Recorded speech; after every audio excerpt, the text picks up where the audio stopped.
It's January 13th, 2006, a beautiful summer day in Buenos Aires, Argentina, when a call went out to local police at 12:38 p.m. that Banco Rio was being robbed. Located in a serene, rich neighborhood in Argentina's capital, the prestigious bank contained a fortune in its vaults. Police officers arrived at the scene to discover that 4 thieves and 23 hostages were inside. They secured the perimeter, guarding the only 2 possible exits from the bank. After communicating and negotiating with the robbers throughout most of the afternoon, the thieves suddenly went silent. At 7 p.m., police officers broke into Banco Rio and found a confounding scene. The hostages were alive and well. Almost 150 safety deposit boxes were forced open and emptied of their contents, and the robbers were gone. No sign of the thieves could be found. No windows were broken, and the exits had been watched by police the whole time. How did these thieves get away with what's become known as the robbery of the century? How did they disappear under the careful watch of more than 100 police officers? We dug deep into this infamous Argentinian bank heist to find out. Banco Rio, now known as Banco Santander Rio, was one of Argentina's leading financial institutions, with branches throughout the country. One of its branches was nestled in the calm, wealthy neighborhood of San Isidro in Buenos Aires' northern suburbs. How well off was San Isidro? Well, the neighborhood now has 2 golf courses, a sailing club, and a jockey club. You can almost see the residents clutching their pearls. In 2016, Argentina was already no stranger to infamous bank robberies. In fact, a heist had happened a few years earlier and had left the nation reeling, and as it turns out, inspired the heist of Banco Rio. In 1999, thieves had broken into a bank in Romaggio, Argentina, and taken hostages in order to negotiate their freedom from police. The robbers tried to leave the bank using the hostages as shields, and police opened fire, killing one of the robbers, but also 2 innocent hostages. As though the tragic event wasn't enough of a PR nightmare for the police, the whole bank heist had been shown on live TV via the many news cameras at the scene. Most Argentinians had seen both the robbery and the killings go down in real time. The nation was in shock. As a result of the Romaggio case, police in the 2006 Banco Rio heist were more reluctant to take drastic actions when they arrived at the scene of a bank robbery in progress. That warm January day, with even more news cameras trained on the hostage situation at Banco Rio, police were going to move as carefully as possible. Then again, they weren't in a rush because they thought they had the thieves trapped and surrounded. Over 100 officers had shown up at the scene, and every vantage point to the bank that wasn't occupied by a news photographer was occupied by a sniper. The 2 bank exits were covered. Where could the thieves go? One of the robbers inside, who bypassed several cool Argentinian names to codename himself Walter instead, was negotiating the release of hostages with the police. The thieves let the bank's security guard walk out the door unharmed, then a young man and then a young woman as well. It seemed like things were going well and the robbers were playing along with the cops. Walter, who had been given the nickname of the man in the gray suit, seemed to be in a strangely happy mood given the gravity of his situation. He and the other thieves were treating the hostages well. At one point, they sang happy birthday to one of the bank employees after discovering it was the man's birthday, which is more than you remembered to do for most of your friends last year without Facebook reminding you. Later on, around 3:30 p.m., Walter called police to complain that the 23 remaining hostages were hungry and they'd like some pizza. After this call, the line went silent. What was happening inside Banco Rio? For 3 hours, with Walter having ghosted them, the police had no idea what to do. Did they barge in, putting the hostages in danger and risking another Romaggio-like situation? Like a needy ex, they kept trying to contact Walter even after several missed calls. Finally, special forces lined up and forced their way in to discover a truly unbelievable situation. 23 hostages were being held or had been locked into 3 separate floors: the lobby, the mezzanine, and the basement of the conference room. The thieves were nowhere to be found. Police even double-checked to see if they were hiding among the hostages, but could not find them. When they entered the basement, they realized what the thieves had really been after. Out of the 400 reinforced steel safe deposit boxes in the basement, 143 had been cracked open. Why didn't the thieves steal cash from the bank instead? Well, most Argentinians at the time were pretty distrustful of the country's banking system.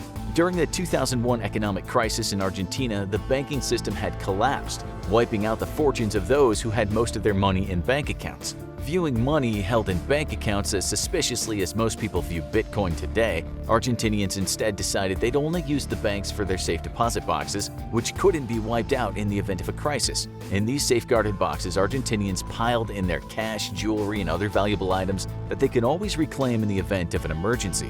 Given that San Isidro was an exceptionally rich neighborhood, the safe deposit boxes of this particular branch of Banco Rio contained an immense amount of wealth.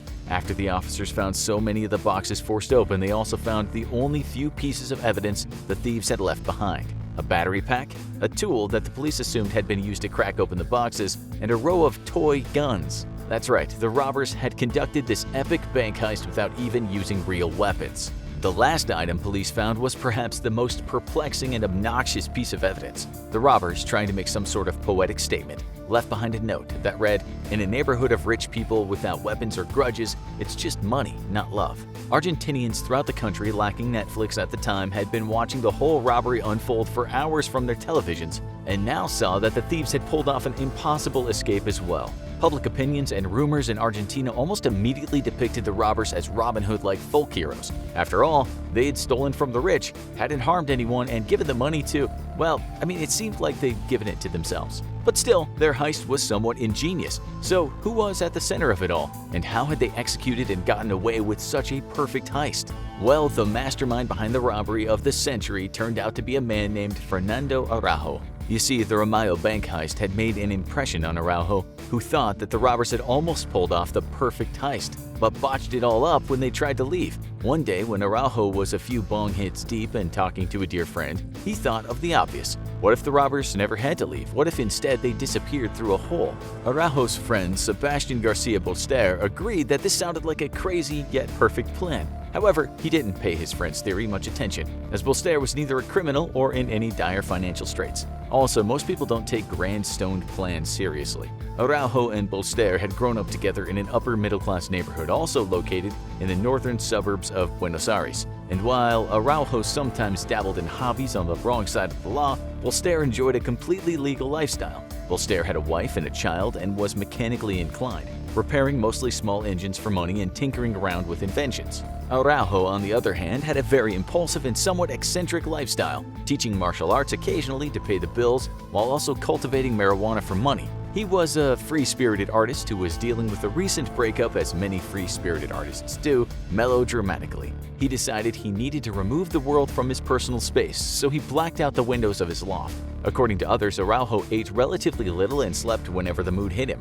Frequently high on weed, permanently underfed, and presumably lacking a whole lot of vitamin D, Araujo was drawn towards stranger and stranger ideas. His biggest obsession? Bank robberies. Apparently, Araujo voraciously consumed any and all media involving bank robbers, from movies and shows to documentaries of real-life heists. His goal was to observe the mistakes other fictional and real robbers made, and use these observations to plan out the perfect heist. In 2004, Araujo finally realized that he had not only figured out a plan, but also needed his friend Bolster's mechanical and technical knowledge to help him. Bolster wasn't too happy about the idea, and he knew banks were harder to break into than most people thought, as he had worked part-time in a bank for a while. However, he was also furious that his father and grandfather had entrusted money to banks and then lost it all during economic downturns. So, like many people, he ended up hating bankers. When Araujo guaranteed Bolster that no one would get hurt, in fact they wouldn't even have real weapons, Bolster agreed to the plan and got to work. So what exactly is the prep work for a robbery of the century? Thanks partly to its temperamental weather, Buenos Aires has plenty of storm drains underneath the streets that lead directly out to the river. The robbers would enter one that ran close to the bank and then dig up a tunnel to connect it to the bank itself. However, bypassing the bank's nighttime alarm system would be a huge challenge, much more difficult than digging a hole. So how would the thieves turn off the bank's alarm system? Simple, by not tripping it at all. The thieves would rob the safe deposit boxes in the bank's basement in the daytime when the alarm wasn't set. But the bank was swarmed with people. How would they enter a bank during the workday and not draw attention to themselves, emptying the safe deposit boxes? In Araujo's mind, the answer was even simpler. Stage a fake bank robbery upstairs to cover the real bank robbery going on in the basement. Some say the phrase, "it's so crazy it just might work," was born that day. The duo then proceeded to assemble a crew of experienced thieves, financiers, and misfits they'd need to pull off the job, presumably in an Ocean's 11-style montage. Enter an experienced bank robber named Doc and his associate Ruben Alberto de la Torre, nicknamed Beto. They were former members of an Argentinian group of armed bank robbers known unimaginatively as Super Banda. Another fixer and getaway driver were added to the crew. Araujo also found a financer and problem solver in retired rich Uruguayan thief Luis Mario Vitet Searas, who invested $100,000 into the operation. What did they need the money for? Well, Bolster had come up with a way to get into the bank. spend a lot of time and energy tunneling through, and find a relatively unobtrusive way to get the safe deposit boxes open so they wouldn't be heard from upstairs. Bolster decided to rent a safe deposit box at another Banco Rio branch, noted down the brand name, and ordered a few boxes himself to find the best way to open them. He concluded that a jackhammer punching through the locks would do the job, and could be kept to a reasonable noise level. He built a jackhammer that could be transported in pieces to the bank, assembled there, and then taken apart. However, as anyone who's seen The Italian Job or almost any heist movie knows, getting a lot of valuable heavy goods out of the location you're robbing presents its own challenge. Since the thieves were going to drop back down into water-filled drains, getting the goods into Zodiac boats seemed like a good idea, but the water level was usually too low to hold up the loaded-down boats. However, since Bolster couldn't make it rain, no more puns we swear, he naturally decided he'd build a wooden dam in his shop, disassemble it, and reassemble it in the storm drain over several days. The morning of the heist, the 7 men met for coffee, because apparently even bank robbers need caffeine to start their day, and then dispersed to start the heist of the century. Bolster headed to the storm drains to make his way toward the bank underground. Julian Zayo Echevarria drove the getaway car to a pre-arranged meeting spot. Vitet and a mystery man named Luis the Uruguayan drove a stolen car to the garage under the bank, while the rest of the men drove another stolen car to the bank itself.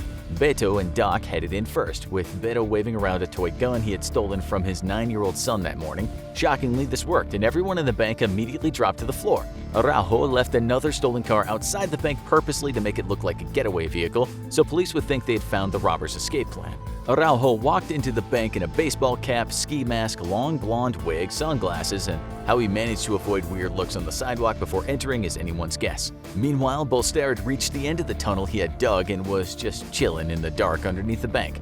Doc went down, broke the basement wall separating the bank from Bolster's tunnel, and let Bolster in to help with the robbery, unbeknownst to anyone inside the bank. This was because Luis and Beto had already subdued and isolated the hostages. Vitet then took on the persona of Walter to deal with the cops that had just arrived, in order to make the police believe that the robbers had been caught in a heist gone wrong. Araujo's plan was somewhat brilliant. The thieves were basically staging a visible botched bank robbery upstairs to cover the invisible robbery happening in the basement. Vitet even released a few hostages, one after the other, to make the police think they'd had the upper hand and could get the rest of the hostages through negotiation alone. The whole crew had been told they had 2 hours to get in and out. Bolster assembled his jackhammer-like contraption in 20 minutes and spent another hour and a half opening safe deposit boxes. After Vitet got the signal from Araujo to come downstairs, he told the cops to order pizza and then went down in the basement, telling the hostages if they moved, they'd be killed. Beto and Vitet helped Bolster stuff the valuables into bags, while Araujo and Doc sprayed bleach to destroy any DNA and threw around fistfuls of hair from a barbershop floor to confuse the police even further, as you do in a bank heist. As the men exited through Bolster's tunnel, they cleaned up all the evidence of the broken wall and hid the hole behind a large, heavy cabinet. The men piled into the Zodiacs, and even though the motor malfunctioned, Araujo had brought paddles. The men paddled to the getaway van 10 blocks away, used a previously tested pulley system to haul the bags up from the storm drain, and drove off, all while police still thought they had bank robbers surrounded in Banco Rio. When the police officers eventually stormed the bank, the robbers were already home watching the report on live TV, finally eating their long-awaited pizza. Bolster, being one of the smartest of the group and figuring credit cards would be the most useless of the valuables as they could be canceled, scattered all the cards all over various streets far away from the gang's actual route out of the bank. This not only left no clear trail toward the robbers, it also created a lot of false leads for police, as every time a passerby would pick up a credit card and try to use it, the police would have to hunt them down and see if they were involved. Frustrated, tired, and with no viable leads, the police, like any Love is Blind contestant, realized they'd been publicly humiliated on TV. So wait, if the robbers got away with it, how do we know the names and stories of everyone involved in the crime? Well, as it usually happens in life, even the most carefully thought-out plan can be undone with one dumb, egocentric mistake. When Beto brought home the money, he bragged to his wife, Alicia, that he and his friends had robbed Banco Rio. Considering Beto had a habit of frequently cheating on Alicia, disclosing this information so readily probably wasn't the best idea. When some of the valuables went missing from the house, Beto and Alicia had a huge fight that led to the unraveling of the whole heist. Sure enough, 5 weeks later, Beto got pulled over by police while out driving with his mistress. Apparently, Alicia told him the whole story of the heist and identified Beto, Araujo, Bolster, Vitet, and Zayo Echevarria as robbers as well, as she had seen them work on the getaway van in her garage. Alicia didn't point fingers toward Doc and the mysterious Uruguayan Luis, as she had never seen them in her house, and they presumably hadn't cheated on her. The men were all tried and sent to jail, though most have been released by now and are presumably still pissed at Beto for being unable to keep it in his pants. However, their daring heist lives on in infamy in Argentina. The end of World War II is fast approaching. Going out of his mind with stress, Adolf Hitler marches up and down his bunker underneath Berlin. He's acutely aware that he's not getting out of this alive.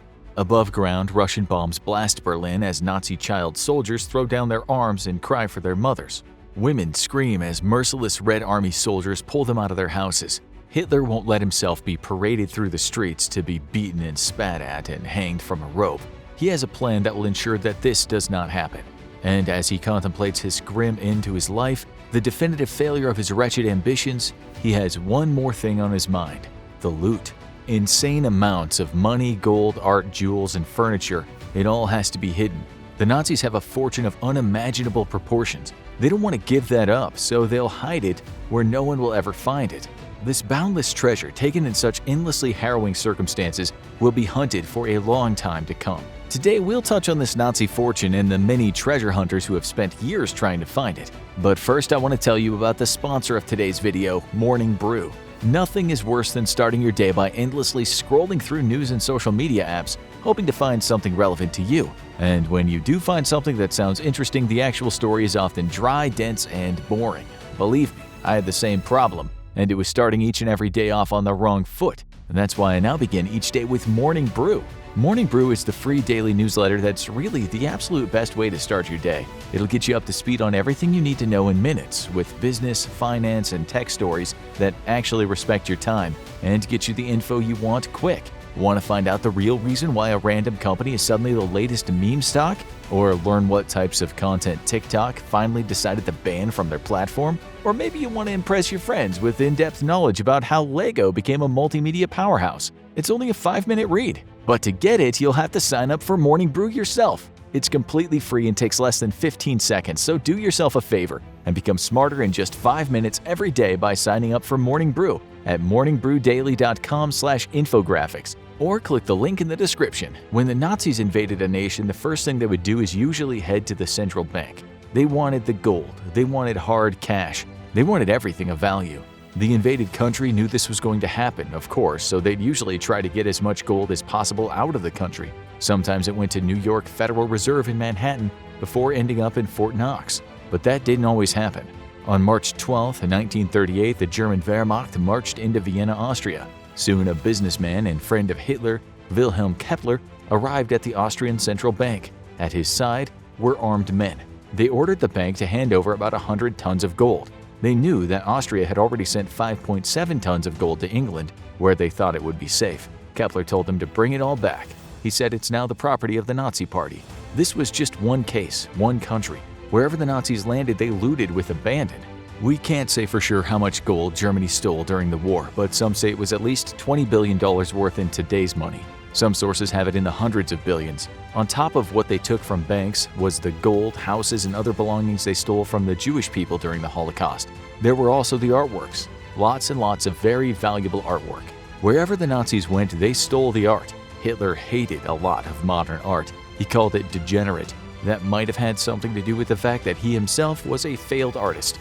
But for someone with such an unartistic outlook on life, he wasn't actually that bad, or at least in terms of the basics. You can see what was going on in his mind when you look at this painting of Jesus and the Virgin Mary. His blonde-haired, blue-eyed Jesus doesn't really look like someone from the Middle East who spent a long time under a hot sun. He looks more like a baby version of one of the Hanson brothers. Hitler wasn't someone who could appreciate an art form such as Cubism or Expressionism, but the Nazis, and especially the Reichsmarschall Hermann Göring, stole a lot of valuable modern art despite what Hitler thought about it. The Nazis also took ritual silver pieces from all the synagogues they plundered. This amounted to a lot of silver. Many of the items were eventually recovered by the Monuments, Fine Arts, and Archives program, aka the Monuments Men. But a hell of a lot of the Nazi plunder was not so easy to find. This included a lot, and we mean a lot, of hard cash, on top of all the gold and silver and hundreds of thousands of valuable cultural items. If we take into account everything the Nazis looted over Western Europe, parts of the Soviet Union, and as far away as Africa, you could say the years-long robbery was the biggest robbery ever. Just take into consideration something like this. In 1943, when the Nazis were in Tunisia, North Africa, they took a load of gold from the Jewish folks on the island of Djerba. As usual, the Nazis intended to send the gold back to Germany, but it may have gone down with a ship on the way. We say may because it's not certain what happened to that gold. As you'll soon see, separating the myth of Nazi gold with the reality of Nazi gold isn't always easy. How much treasure is still out there is hotly debated even today. But we think by now you have a good idea about how much wealth the Nazis had. This is why when the Russians entered Germany at the war's end and the UK, US, and France were soon to be there, one of Adolf Hitler's chief concerns was all that Nazi loot.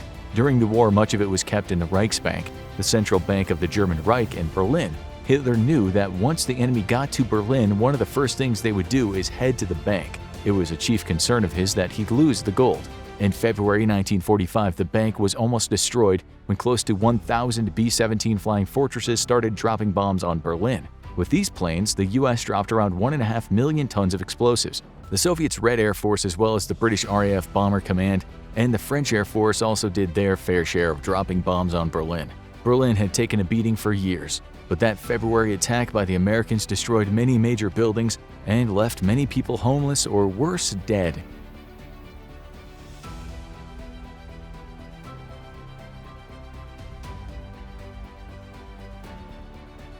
There were hundreds of people working in the bank when it was hit. There may not have been any deaths, only because the employees were already in hiding in underground bunkers, and the blasts only destroyed the upper levels of the building. Still, Hitler now knew that it was time to move much of what was in the bank's vaults out of there. For years, those vaults had been getting fat with gold bullion, not to mention thousands and thousands of gold teeth and pieces of gold jewelry that had been taken from Jewish prisoners after they'd killed them in the gas chambers. Many of these pieces were deposited in the bank under a fake name, that of Max Heilinger. Under this name, the Nazis stored not just gold items but also banknotes, arts, and valuable furniture. The gold would later be melted and other things eventually fenced to dealers.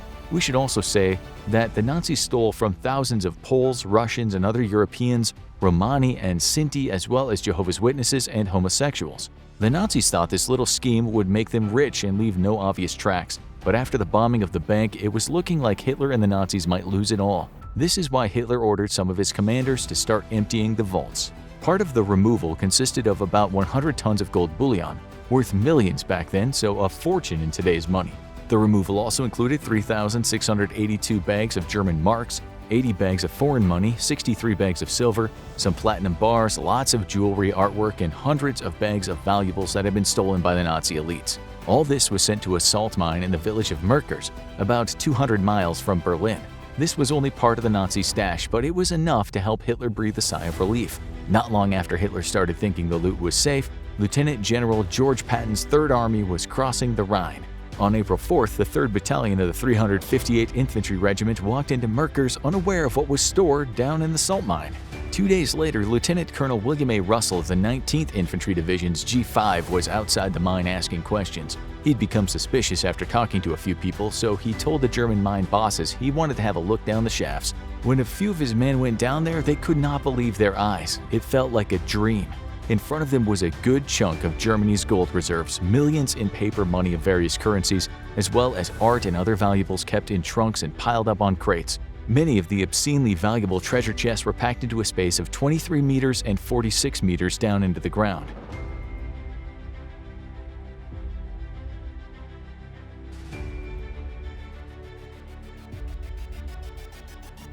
Dwight D. Eisenhower inspected the loot for himself and later wrote, "Crammed into suitcases and trunks and other containers was a great amount of gold, silver, plate, and ornament, obviously looted from private dwellings throughout Europe. It's a rough estimate, but the value of everything found would be about $8 billion today. But there was lots more." On April 20th, 1945, Hitler's 56th birthday, he was breathing a little heavier again. He was now in the midst of a nervous breakdown. He could hear artillery shells in the distance. He was having nightmares about being strung up and humiliated by mobs of Soviet soldiers. He also heard that those damned Americans had found his gold. Outside in the streets, German families feared what their fates would be.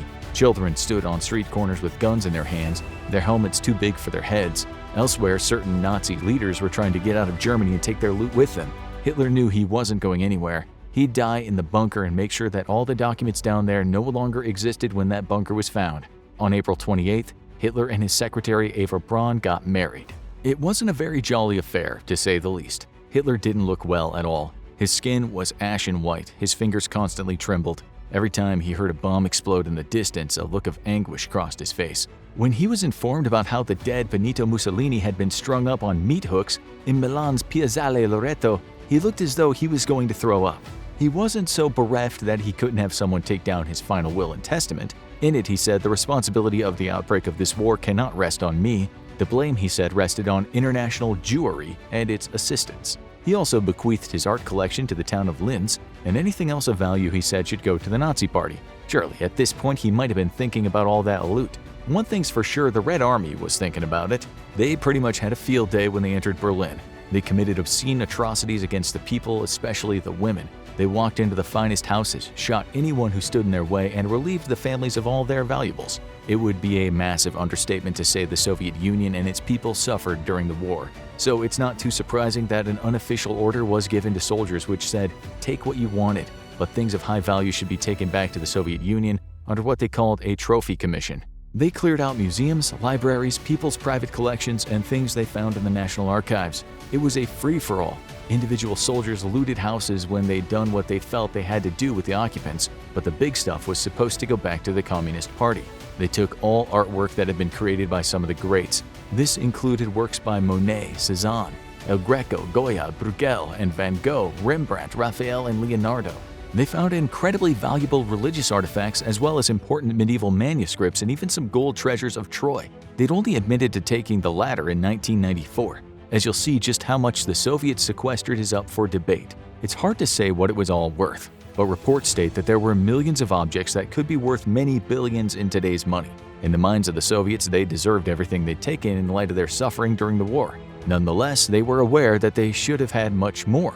Where was the rest of the gold? The Nazis said they had more gold than you'd find in the legendary El Dorado. The Soviets only recovered about $3 million in gold from the Reichsbank, but subsequent interrogations revealed that there had been more like $17 million of gold in the bank. It was only then that they discovered that a heist had taken place at the bank in April. This was the work of future war criminal SS Colonel Josef Spaziel, under the orders of his seniors in the SS. Spaziel would later testify against some of his commanders during the Nuremberg trials. That's why he went on to live a normal life after the war. He might have even opened a chain of supermarkets, but that's not certain. Still, it seems he did okay after the war. That could partly be because he was put in charge of taking care of a lot of the Nazi gold, as well as various stolen currencies. One thing we should make clear here is that all the gold and cash in the vaults of the Reichsbank was the bank's money, the public's money.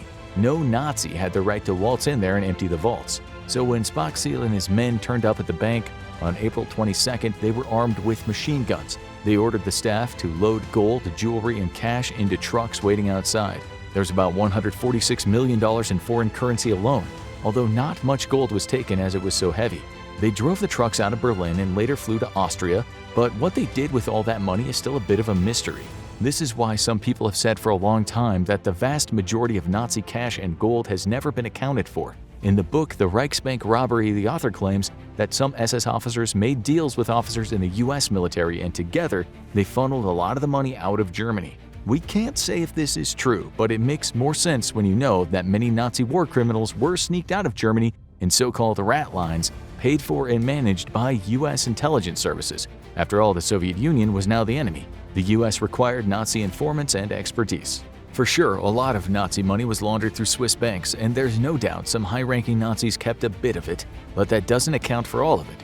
There have been plenty of rumors about the whereabouts of the gold and cash, such as some of it ending up on the Auckland Islands, but these sound more like tall stories than facts. Some stories, though, make you think there's a fortune buried somewhere on this earth. Let's now begin part 2 of this story, an investigation into the missing gold and mountains of money. Let's call this section The Hunt for the Nazi Gold.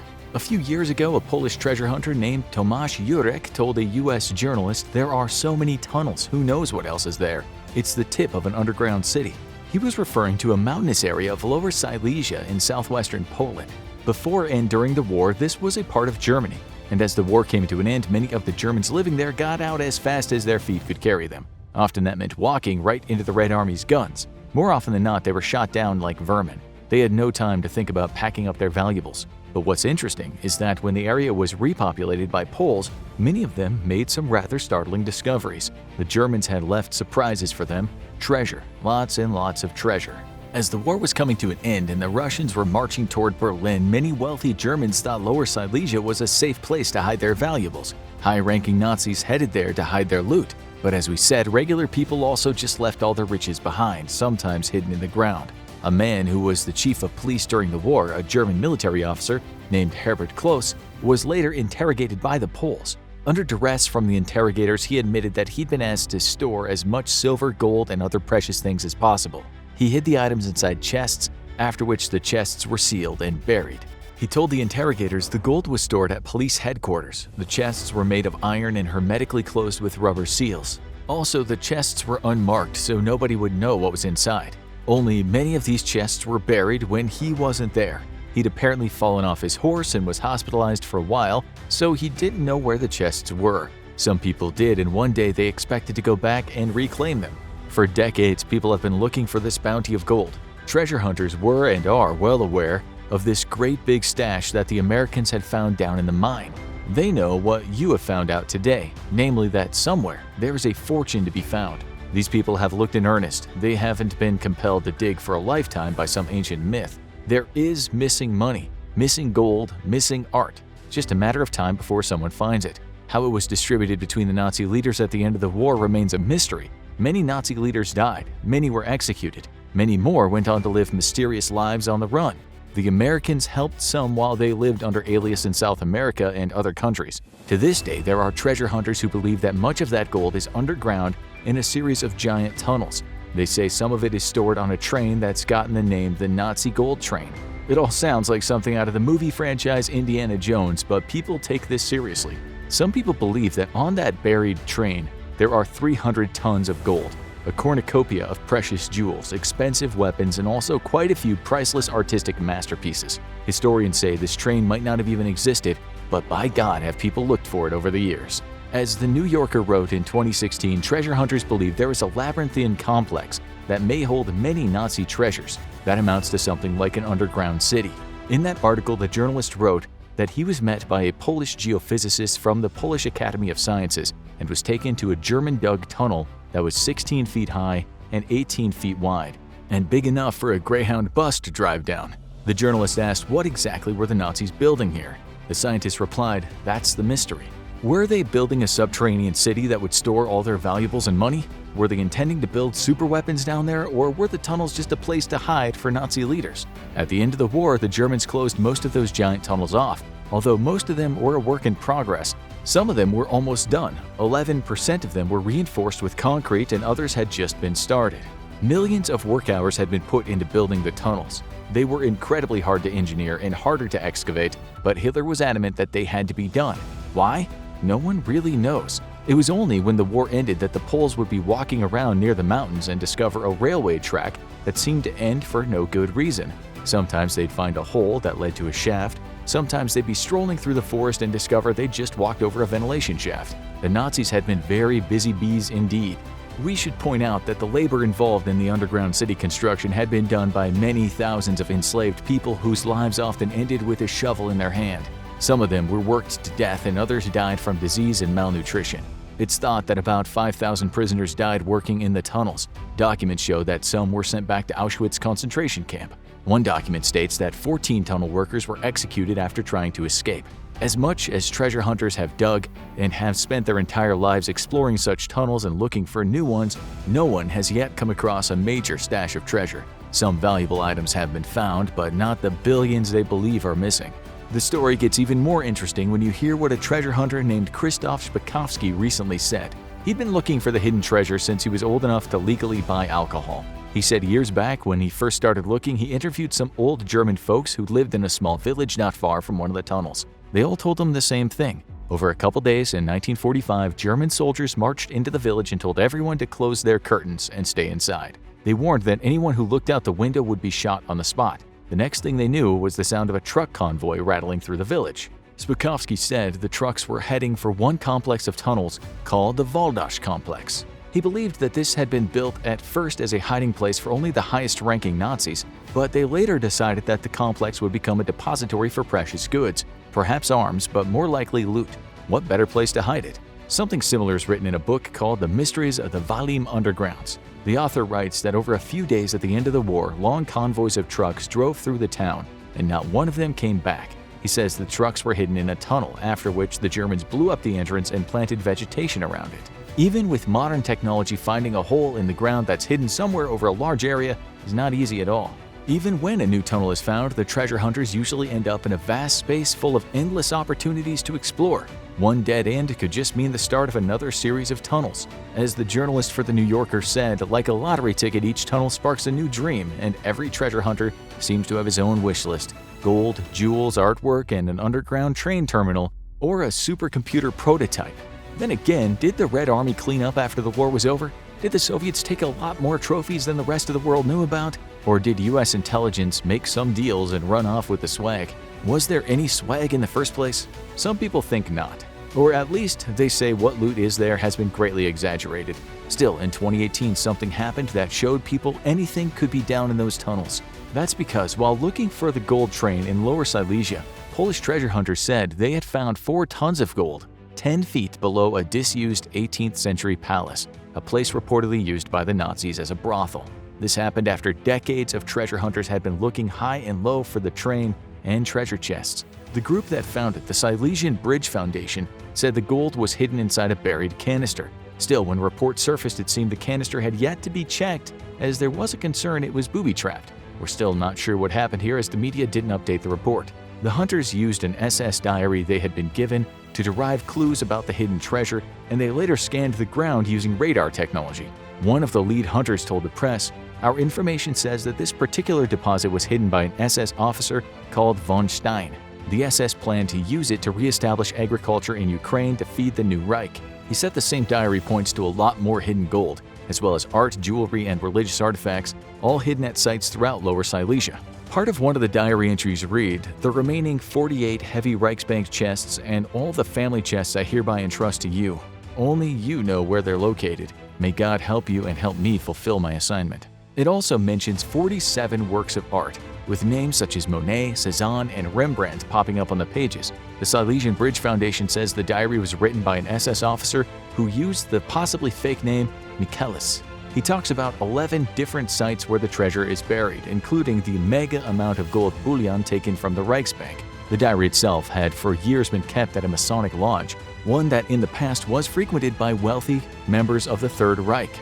It seems the newer members of the lodge had wanted it off their hands and so recently handed it over to the foundation. Even if you don't believe the tons of gold and cash are somewhere under the ground, many of the 5 million European artworks that the Nazis had stole have not been recovered. It's thought that 63,000 works of art and valuable cultural items stolen from Polish Jews alone are still either hidden or secretly owned by people who don't want to return them. Still, again, we have to say that people might be getting carried away with their hunt for Nazi gold. For example, it was believed for a long time that 4 tons of the stuff was aboard the SS Minden when it was sunk off the coast of Iceland in 1939. That story goes that the German captain sank the ship himself rather than let it fall into the hands of the approaching British. A subsequent theory said that it contained all the gold, and perhaps more valuable items. But when the wreck was finally explored in 2018, no gold or other precious things could be found. So is the gold still hidden? Or like many of the valuable works of art, did some of it find its way into someone's basement? Was the money spent years ago? Or is there a train somewhere beneath Poland that carries a fortune, buried under many tons of soil and enslaved people's blood? We don't know, but if we lived in Lower Silesia, we'd be out exploring next weekend.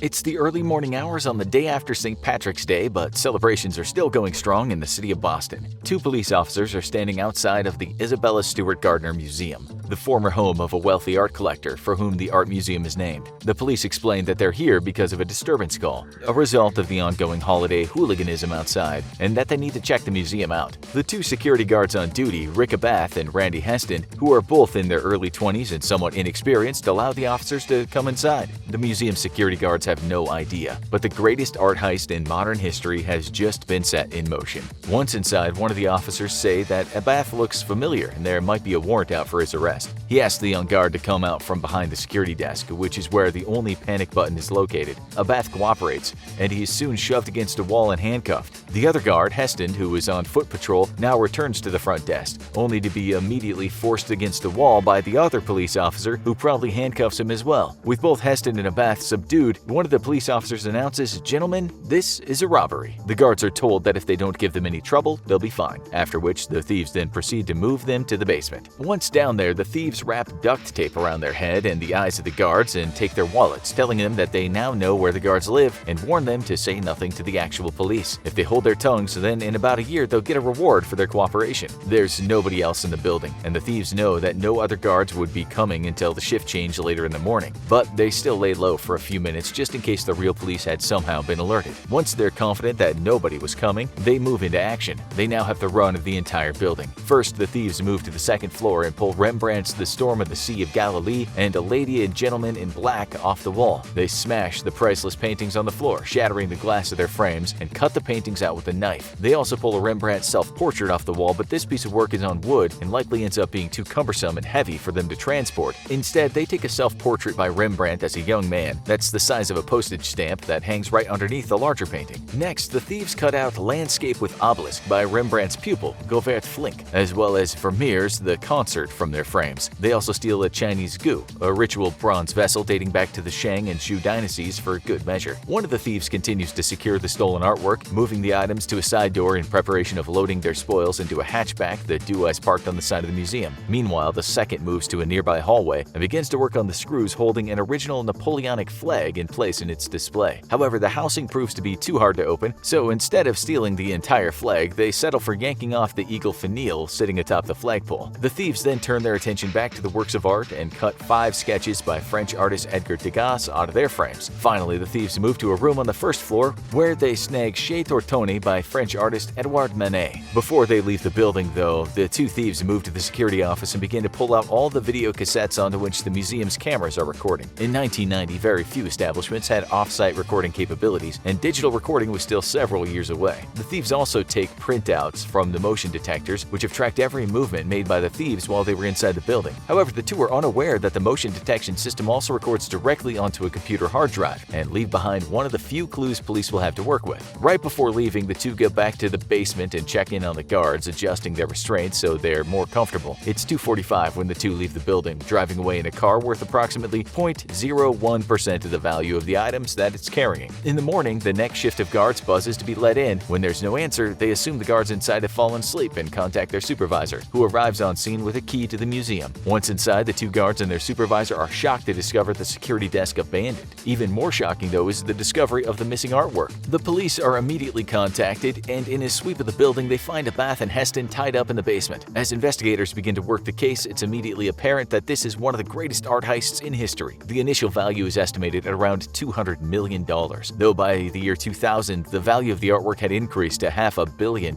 and possibly even more. Not bad for what ended up being less than an hour and a half of work for the thieves. 13 pieces of art were stolen in all, 2 of which were physical artifacts, the ancient Chinese gu and the French imperial eagle finial, which once adorned one of Napoleon's flags. Of the painting, Rembrandt's The Storm on the Sea of Galilee is valued at around $100 million, but the most valuable of all is The Concert by Dutch artist Johannes Vermeer, which is valued today at approximately $250 million.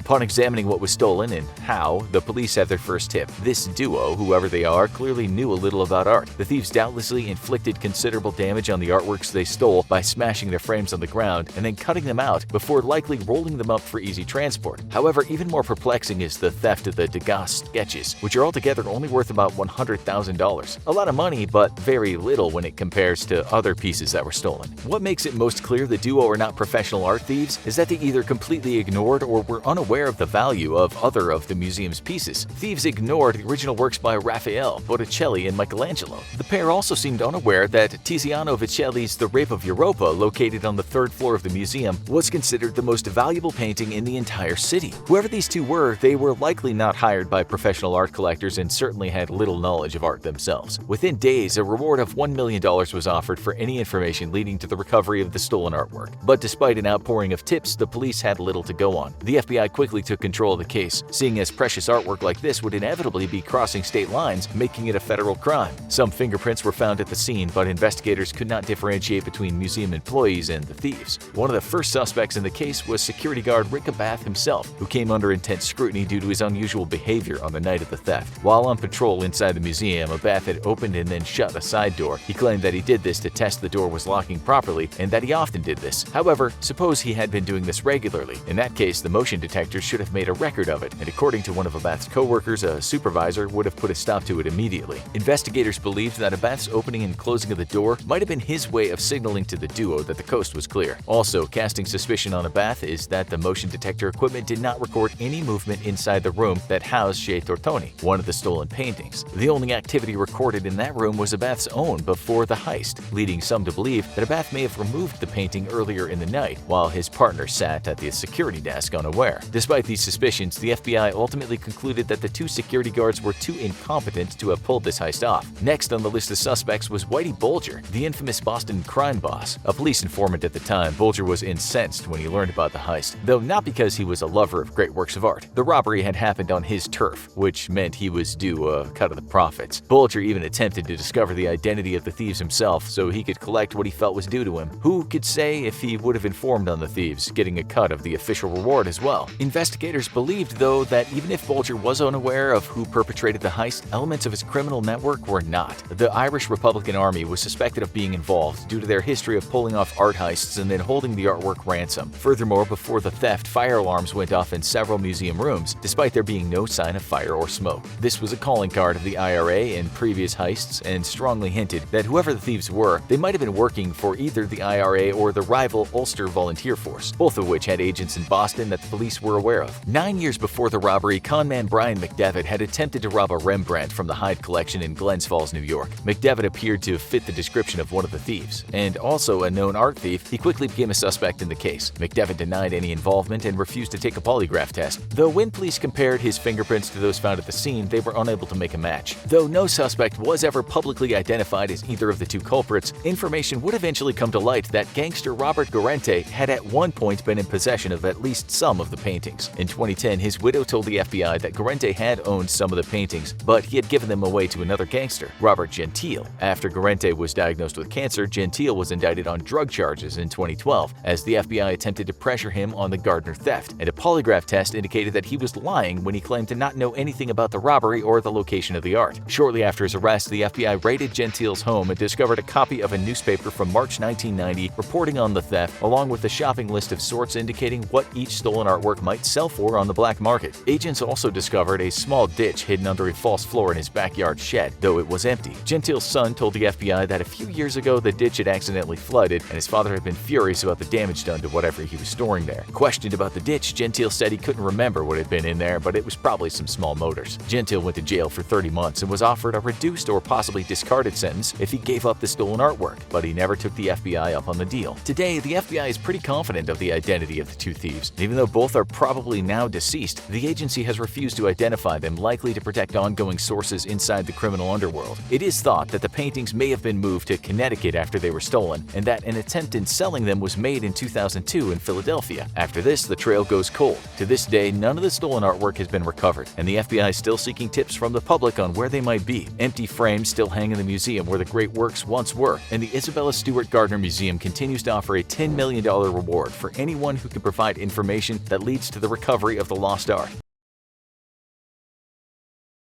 September 13, 1997. At this time of night, downtown Los Angeles is quiet, a far cry from the bustling city center it is during the day. It's a typical night shift at the Dunbar Armored Facility. Little do the guards know that they are soon to become victims in one of the largest and most audacious robberies in U.S. history. 30-year-old Alan Pace III is the regional safety inspector for Dunbar Armored Inc. He seems diligent in his duties, and his coworkers like him. He's known for playing pranks. What no one knows is that Alan is a criminal mastermind who has big plans. Number one on his list is to rob the downtown LA Dunbar Armored Facility, a depot where armored trucks drop off and pick up cash amassed from businesses all over the city. Alan turns to his trusted childhood friends, Eugene Hill, Eric Boyd, Freddie McCrary Jr., Terry Brown Sr., and Thomas Johnson for help.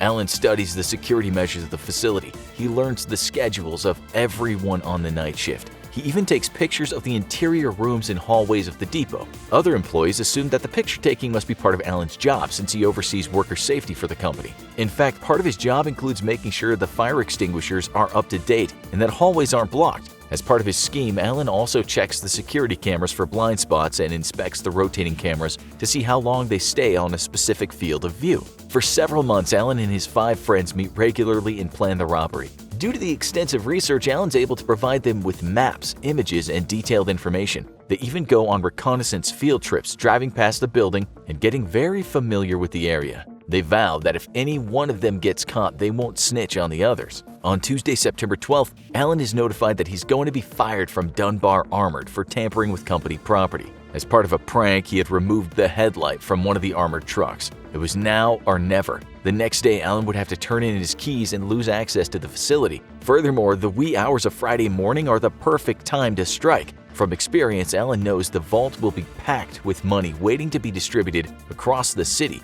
in anticipation of weekend shopping. On Thursday night, the crew of the robbers hangs out at a party at Long Beach for a couple hours to establish alibis. They then slip away and change into black clothes and masks. They also don radio headsets for talking to each other and check their guns before driving about 25 miles to downtown Los Angeles. At this time of night, there's little traffic and the journey takes less than a half hour. It's several minutes after midnight when the thieves arrive at the downtown Dunbar facility. They're able to drive their rented U-Haul truck into the parking lot without issue. During planning, Alan had learned that the guard watching the camera for the parking lot had a new truck and kept the camera trained on his truck so he could view it. To get inside, Alan simply unlocks a side door and the robbers go right in. Their first task is to evade detection on the various security cameras lining the hallways. Due to Alan's meticulous planning, they hug the walls and move during timed intervals to make their way past rotating cameras without being seen. The bandits head for the cafeteria, where they quickly take the hospitality staff hostage. At 12:30 a.m., most of the guards go on lunch break. As each guard arrives at the cafeteria, the robbers ambush and take them hostage one by one, preventing them from sounding the alarm or alerting other guards. All the captured guards are laid face down and their arms and ankles are bound with duct tape. The robbers also take the key for the vault prep room from one of the hostage guards. This room has cameras that can't be avoided, so the robbers just rush the 2 armed guards inside and take them hostage too. Now, the robbers need to get into the vault, which has 18-inch steel doors. However, due to the volume of money being moved through the facility on a Friday night, the vault has been left open for ease of use. The robbers go into the vault and using bolt cutters snap the ordinary padlocks on the metal cages storing the bags of cash. Money in the vault is sorted by delivery routes, and Alan has memorized which routes use large denomination bills. He has his crew avoid bags of new cash with sequential serial numbers. They mainly grab sacks filled with stacks of $20 bills that have been destined for automated teller machines around the city. The robbers quickly load the bags of cash onto metal carts, which they wheel to the loading dock. They back their truck up to the dock and load up. In about 30 minutes, they move $18.9 million in cash. Alan has 2 final tasks before they split. He steals the security tapes from the recording system in the security control room and then races to a locked closet elsewhere in the facility to steal the secret backup security tapes out of recording equipment which is locked in a cabinet. The robbers also smash cameras on the way out. Without a single gunshot being fired, Alan Pace and his crew have pulled off the largest cash heist in American history. The robbers go to an apartment that belongs to one of them and change back into their party clothes. They return to the house party in Long Beach and play it cool. At this point, most thieves would be impatient and dumb. They'd flash their money around and go on spending sprees. However, these robbers are smarter than most. Alan gives each member of the crew $100,000 to be used for quiet, discreet spending. Per the agreed-upon plan, the rest of the cash will have to wait until the heat's off. The robbers pack the remaining $18.2 million in garbage bags and move them into a self-storage facility for safekeeping. A task force involving local police, FBI, and other federal authorities quickly forms to investigate the heist. The Dunbar Company and their insurer, Lloyd's of London, offer a $125,000 reward for information leading to the robbers' arrest and conviction. However, authorities are soon stumped. There are no fingerprints. There are no names. When talking during the robbery, the thieves had called each other by number. There's no video evidence of the crime either. The one thing investigators are certain of is that it's an inside job. Someone with intimate knowledge of the operations of Dunbar Armored Facility has to be involved, especially since the robbers knew that the backup security tapes existed and stole those too. Authorities interview employees of the facility hoping that someone knows something. One of the questions asked during the meetings is, which employee do you think could have committed the crime? Interestingly, the name of Alan Pace keeps coming up. The only major clue the authorities have is a small plastic taillight lens that was found at Dunbar's loading dock. It doesn't belong to any company vehicle. The FBI forensics labs in Washington analyze it and determine that it's from a 14-foot U-Haul truck, but this promising lead is a flop. There are many U-Haul trucks on rent in Greater LA at the time of the robbery. The only name they have is Alan's. They check to see if he rented a truck during the time of the robbery, and of course he hasn't. Investigators conduct surveillance on Alan. They even delve into his financial records. However, they discover nothing. Alan is living quietly at his mom's home. He hasn't made any flashy purchases. He stays away from the self-storage center where the money's hidden. As it turns out, Alan doesn't even have a bank account. The trail goes cold. Over 6 months pass, Alan cautiously begins to parcel out money to his crew. He plans to invest his share in rental properties, retire, and just live off his investments. The robbers slowly began purchasing cars and property in cash. They used straw buyers to acquire at least 10 homes during public auctions of foreclosed properties. They allow family to live in those homes or rent them out. The robbers realized that they accidentally stole several bags of new money with sequential serial numbers, which could link them to the crime. Alan tells them that this money needs to be destroyed. Some of the robbers go to one of their homes that has a fireplace and try to get rid of it by burning it. But U.S. money is manufactured to be somewhat anti-flammable, and the stacks of money burn slowly. The task quickly becomes tedious. The robbers decide to go to Las Vegas instead and play the slot machines to get rid of the new money. Unfortunately, crisp new money jams in the slot machines, so the robbers end up putting the money through a washing machine to make them usable. As time passes, Alan sets up a company, Extreme Entertainment, which rents party supplies, but it's mainly a front to launder the stolen money. He puts his accomplices on the payroll and pays himself and them very high salaries. About 2 years after the bank robbery, one of the robbers, Eugene Hill, makes a fatal mistake. He hires a real estate broker to purchase a property and gives the man a stack of cash that's wrapped in the original cash straps. The broker is suspicious and alerts police. Authorities investigate and realize that based on the dates and handwriting on the straps, the cash is part of the stolen stash from the Dunbar facility. The authorities dig into Eugene's financial records and also subpoena thousands of U-Haul records. They learned that Eugene rented a 14-foot U-Haul a day before the robbery and returned it a day later. When police arrest Eugene, they find in his possession more cash in the original money wrappers. Eugene quickly confesses and rolls on his accomplices in return for a lesser sentence. Alan and the 5 other robbers are arrested and put on trial in the spring of 2001. To the end, Alan denied taking part in the robbery. He claimed that he was being set up by his former friends as revenge for cheating with a friend's wife. 4 of the robbers in Alan's crew pled guilty and are sentenced to federal prison for terms ranging from 7.5 to 10 years. The 5th robber received 17.5 years. Alan, the criminal mastermind, is sentenced to 24 years. Also, the robbers are ordered to pay $18.9 million in restitution.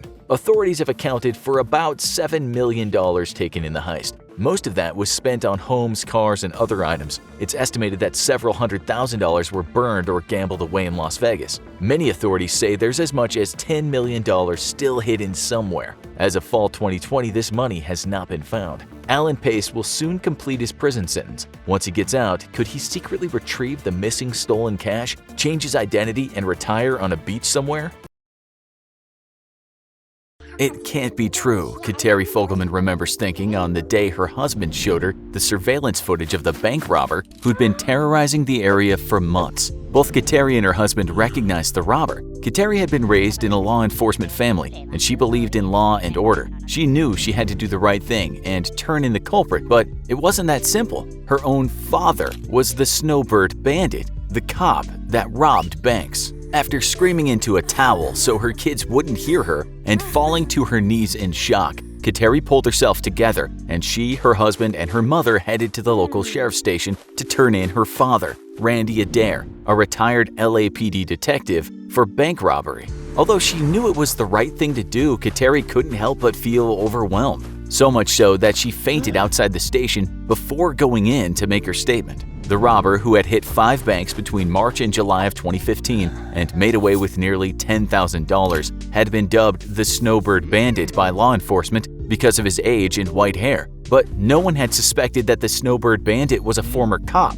Hours after Kateri made her statement, agents from the Orange County Bank Robbery Apprehension Team tracked down Adair's Jeep in a parking lot near the Rancho Santa Margarita City Hall and arrested him on suspicion of robbery. When officers showed Adair, age 70, a photo of the surveillance footage that had outed him, his response was, "I'm cooked. I think I should have a lawyer." His family, the community, and the police were all stunned. How could a former cop, a family man, and a community leader be the Snowbird Bandit, the cop that robbed banks? Randolph Bruce Adair was born in 1944 and grew up as the son of a rodeo-riding dairy farmer in Artesia. While growing up on a dairy farm taught Adair the value of hard work, his family also claims that growing up with a violent alcoholic father was hard on young Randy. Adair was drafted into the U.S. Army in 1965 during the Vietnam War, and he was assigned to the Criminal Investigation Command in Panama. After returning from the war, Adair graduated top in his class from the LAPD Police Academy and began his career as an LAPD cop.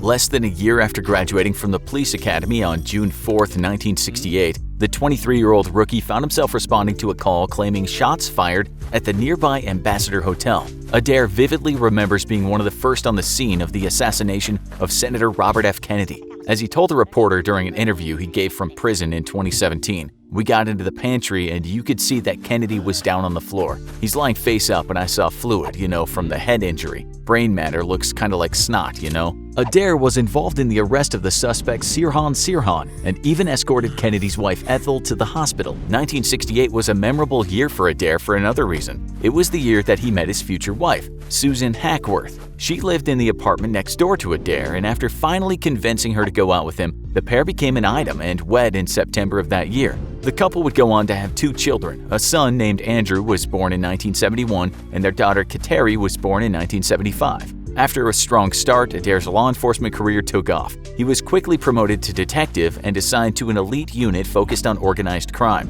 One of the main jobs of this unit was catching bank robbers, which was a huge problem in the 60s. Adair's first bank robbery call came in on March 24, 1969. A silent alarm had been triggered at the United California Bank in Mid-City, and Adair and his team arrived just as the robber was attempting to make off with his stash. Upon seeing the cops, the robber ran back into the building, and officers found him hiding in a second-floor bathroom. After arresting Robert Lee White, officers learned that they had captured the Wilshire Bandit, who had not only hit 9 banks in the area, but was also wanted as the Blue Blazer Bandit in Fort Worth, Texas. In 1971, Adair was the first on the scene of a fire at a low-income housing development. With no sign of the fire department and smoke quickly filling the building, Adair didn't think twice before he ran inside and began getting the residents out to safety, carrying those who were too sick or too intoxicated to get out themselves. Adair went back into the building at least 7 times to rescue 25 to 30 people that night and was awarded a Class A commendation for bravery for his heroic efforts. As his reputation grew and the arrests piled up, Adair was promoted to homicide detective, where he spent the rest of his career working on well-known cases like the capture of William George Bonin, also known as the Freeway Strangler,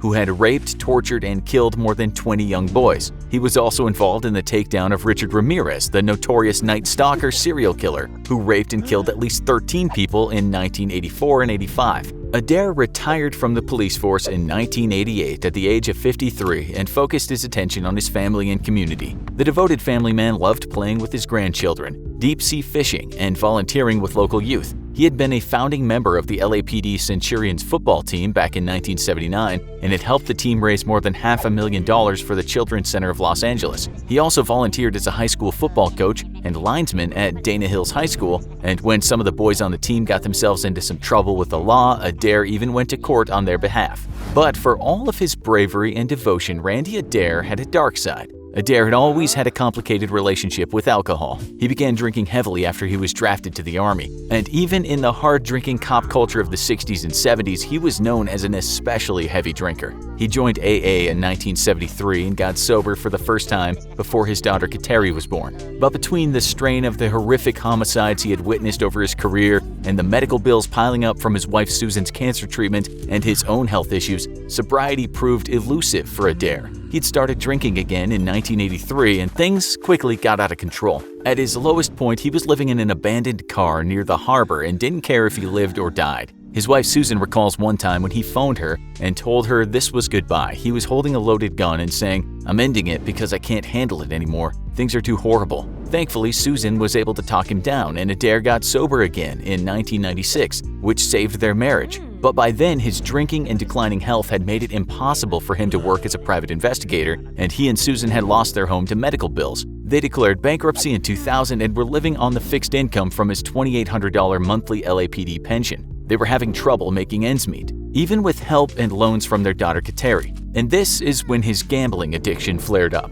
Although drinking had always been his biggest problem, gambling had haunted Adair for years. He had been a regular at the local Indian casinos and the horse track, but soon he started playing online games on his iPad at home, and the losses mounted in the months leading up to the robberies. Adair had been forced to take out loans and withdraw funds from his pension after gambling away the rent money. It was then that Adair, a distinguished ex-cop, decided to turn to a life of crime. On March 20th, 2015, Adair walked into the California Bank and Trust in Dana Point at 1:45 on a Friday afternoon, wearing a baseball cap with his revolver tucked into his waistband. Adair handed a note to the teller demanding money. Moments later, Adair walked away with a little more than $1,700. Adair laid low for 2 months before more gambling losses prompted him to attempt another robbery on May 22nd. This time, he targeted a First Citizens Bank branch near his home in Rancho Santa Margarita, taking off with nearly $1,200. On June 11th, the day after his daughter Kateri's 40th birthday, the Snowbird Bandit struck again, and this time making off with $944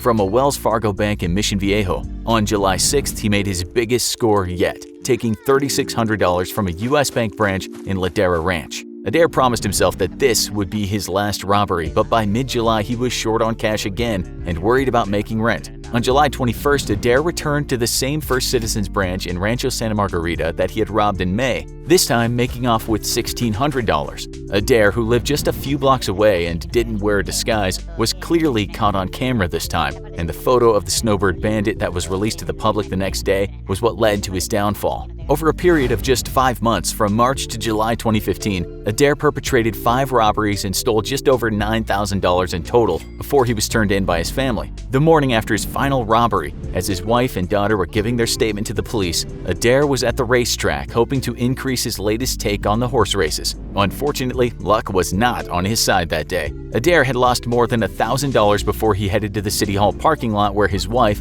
at the urging of the police, had asked him to pick her up. 70-year-old Adair was arrested without incident, and police found a loaded .38 revolver in his briefcase next to more than $1,000 worth of betting slips. He was charged with robbery, for which he could face up to 20 years in federal prison, and held on $200,000 bail until his trial. Although Kateri knows she did the right thing by turning in her father, she insists that she didn't believe he was in his right mind at the time of the crimes. Adair's health had suffered ever since that fire back in 1971. Smoke inhalation had led to recurring bouts of pneumonia and bronchitis, and in 2010, Adair had suffered an aneurysm that required a 9-hour heart surgery to repair. He later developed sepsis from an infection stemming from that surgery and spent 3 months in intensive care. He was given last rites at least once during this time. In 2013, Adair had 6 heart attacks and was suffering from kidney failure that required dialysis 4 times a week. Kateri says his doctors called him a walking dead man and that they suspected that he had suffered severe brain damage. Kateri herself had noticed over the last few years that her father's mind seemed to be going, and she feels strongly that this contributed to his out-of-character decision to commit the robberies. In court, Adair pled guilty to 1 count of bank robbery and 1 count of brandishing a weapon for the May 22nd robbery in Rancho Santa Margarita. As part of his plea deal, another 6 charges stemming from the other 4 robberies were dropped. In the end, the judge took his age, health, and past public service into account when he sentenced Randy Adair to 7 years in prison for the robberies. Adair was taken to the Federal Correctional Institution at Terminal Island, a low-security federal prison in California, to begin serving his sentence. Because he had used a gun in some of his robberies, Adair is considered a violent offender, but inside prison his status as a retired cop makes him an outcast. At his sentencing, Adair told the judge, "I seem to have ruined my life. I'm ashamed I hurt people, innocent people, and I'm prepared to take the consequences for it." It's September 16th, 1925, and a handsome-looking fellow walks into the Tower Grove Bank in St. Louis with 2 other men. The man suddenly whips back his suit jacket and produces his beloved Thompson submachine gun. "Everyone get down on the floor! This is a bank robbery!" the man shouts, just as his 2 accomplices brandish their pistols. "No one's gonna get hurt, just do as we tell you," says the man as he sticks that gun in front of a teller's face. That teller has no idea that she is standing in front of a man who will become known as possibly America's most infamous bank robber, the bane of the FBI, and without a doubt, an exemplary enemy number 1. Welcome to the life and crimes of Pretty Boy Floyd. The scene we just described could have been Pretty Boy Floyd's biggest ever haul. That day, he and his crew walked out of a bank with $11,929, which in today's money is something like $174,000. Not bad for a day's work, huh? The reason so much was taken that day is because the bank had the entire payroll for the Kroger Grocery and Baking Company. We guess some staff at their outlets were a bit displeased that September. This guy would rob a lot more banks, and he was behind one of the worst events in the USA's criminal history. But before we talk about carnage and blood-splattered streets, let's have a look at this man nicknamed Pretty Boy Floyd. First of all, his parents didn't name their child first name Pretty, middle name Boy. His real name was Charles Arthur Floyd, and he was born in a place called Adairsville, Georgia, on February 3, 1904.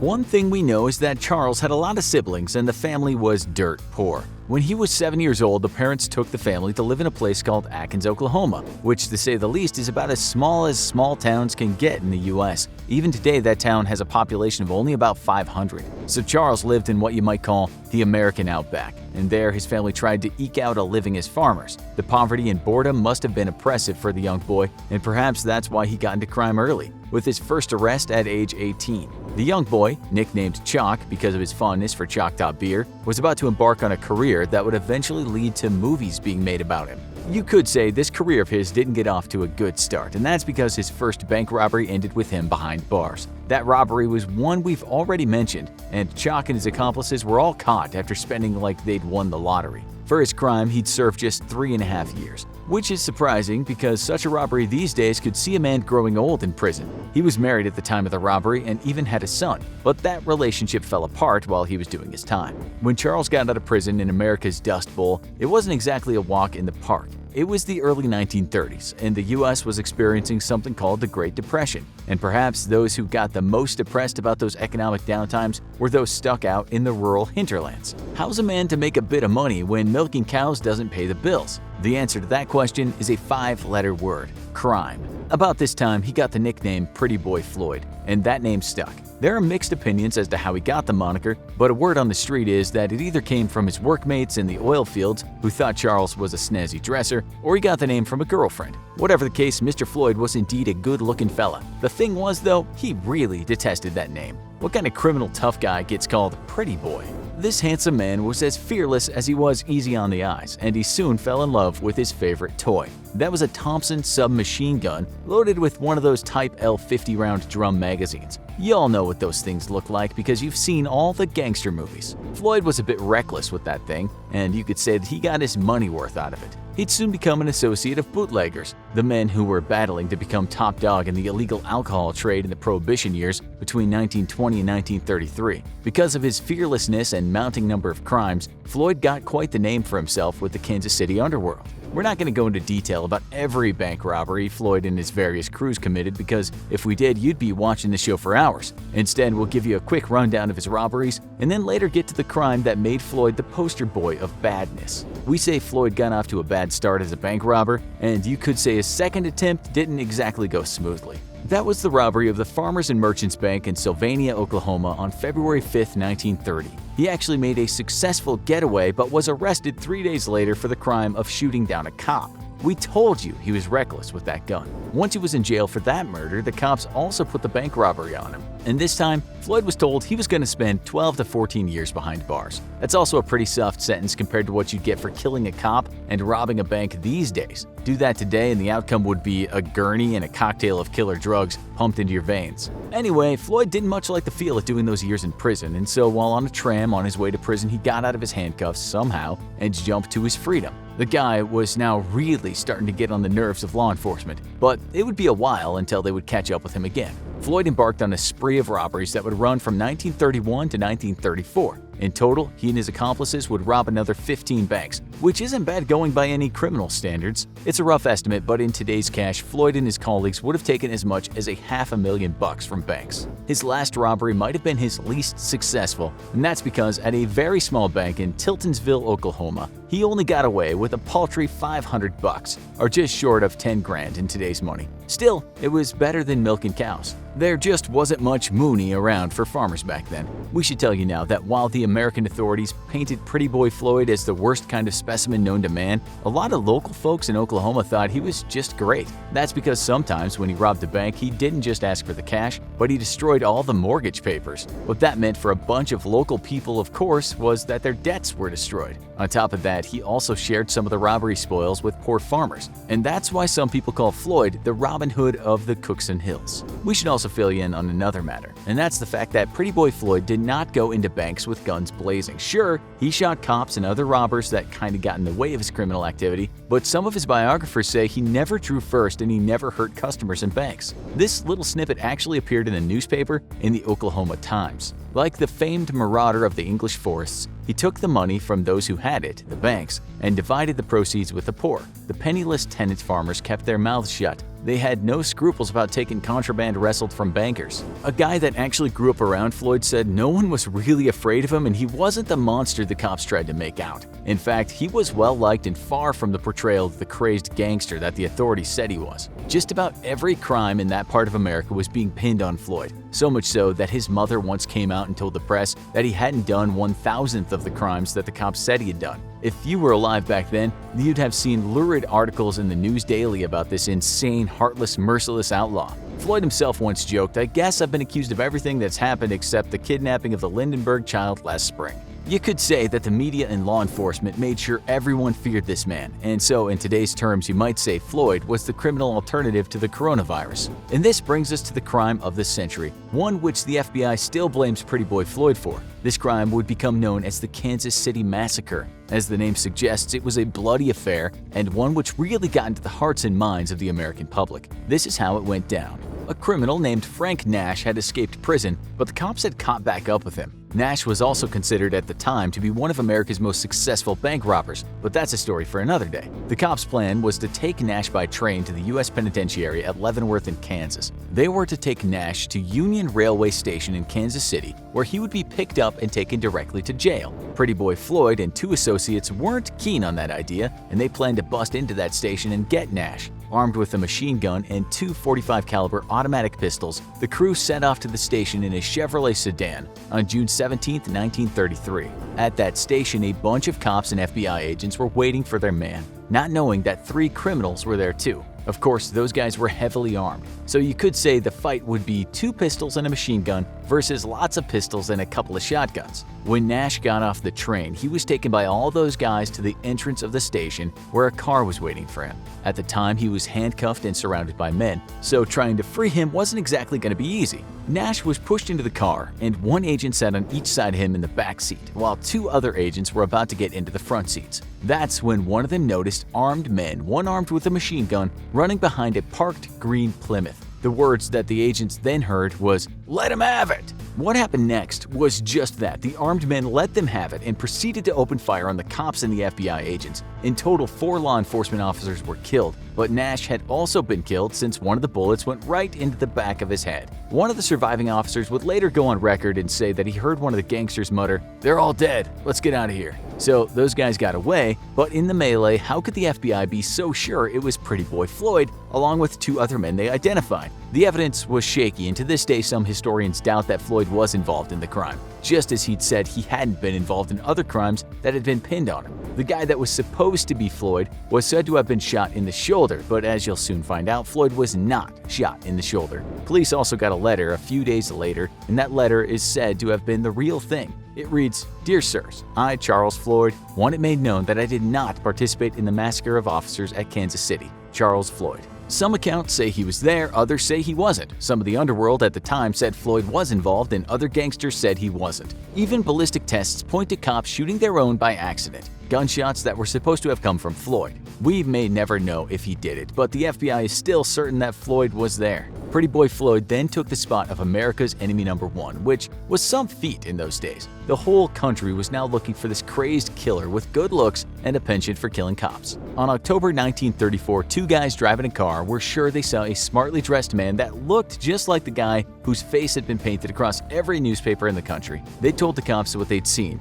and the 2 policemen went to where they saw the man. That ended badly, with both cops getting shot, but Floyd took a shot too before he got away. What happened next is contested, but the fact is the cops were on to Floyd and he was eventually chased down. All this happened in rural eastern Ohio, and so the cops pretty much targeted any place where Floyd could be hiding. One version of the events tells us that some cops driving around noticed a suspicious car driving to the back of a corn crib, so they went to check it out. When they got there, a good-looking man jumped out of the car brandishing a pistol, but this time he was in no state to fight. Floyd was already wounded and he said this to those cops, "I'm done for, you've hit me twice." The cops on the scene claimed that when they checked Floyd, they found a watch and a chain with 10 notches on it, one for each slain cop. While we may never know if the official story is true or not, the FBI claimed there were witnesses to the shootout, and Floyd wasn't just killed in cold blood. But let's be honest, the FBI at the time told quite a lot of tall tales and the department was notorious for corruption,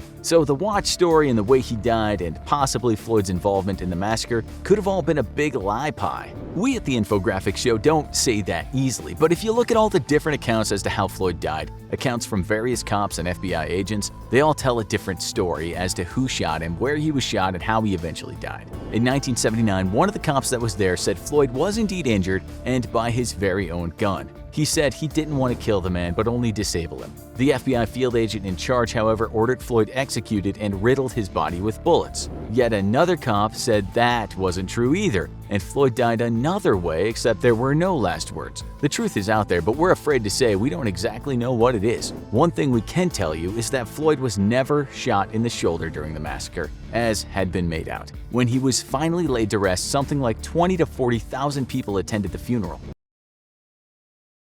He and his gang robbed 24 banks and 4 police stations. He escaped from jail twice. The media portrayed him as a modern-day Robin Hood, and the public was enamored with him. His name was John Herbert Dillinger, and he was the world's greatest bank robber, a criminal agent so nefarious that his pursuit led J. Edgar Hoover to establish the Federal Bureau of Investigation. Hello and welcome to another episode of the Infographics Show. Today we're going to take a look at the brief life and times of the greatest bank robber in history, John Dillinger. John Herbert Dillinger was born June 22, 1903, in Indianapolis, Indiana. His father was a grocer and known to be a strict man who did not believe in sparing the rod for fear of spoiling the child. Sadly, little is known about his mother, as she died when Dillinger was only 3, and when his father remarried 6 years later, Dillinger intensely disliked his stepmother. Although years later in his teens, he would begin a brief affair with her. As a kid, he was frequently in trouble and was known to be a bit of a bully. He eventually quit school and got a job in a machine shop, not an uncommon thing for pre-Depression-era youth to do in the United States. Known as a very smart young man, Dillinger excelled at his job, but his wild side inevitably got the better of him, and he began to stay out until all hours of the night. Worried that the city life was corrupting his son, Dillinger's father sold the family home and business and moved his family to a rural farm. Dillinger would not take well to living in the boonies though, and the move to the countryside did a little to curb his wildness. At constant odds with his strict disciplinarian father, Dillinger eventually wound up stealing a car to go on a joyride and was caught by the police. In order to avoid legal trouble though, and believing that a bit of military discipline would do wonders for the young Dillinger, the police agreed to release him if he enlisted in the US military. Dillinger would go on to enlist in the US Navy and put his engineering talents to use as a petty officer 3rd class machinery repairman aboard the battleship the USS Utah. He'd go on to be as poor a fit in the military as he'd been at home with his father though, and after getting into trouble with his superior officers on several occasions, he eventually jumped ship while docked at Boston and deserted the Navy. A few months later, the Navy would officially dishonorably discharge him.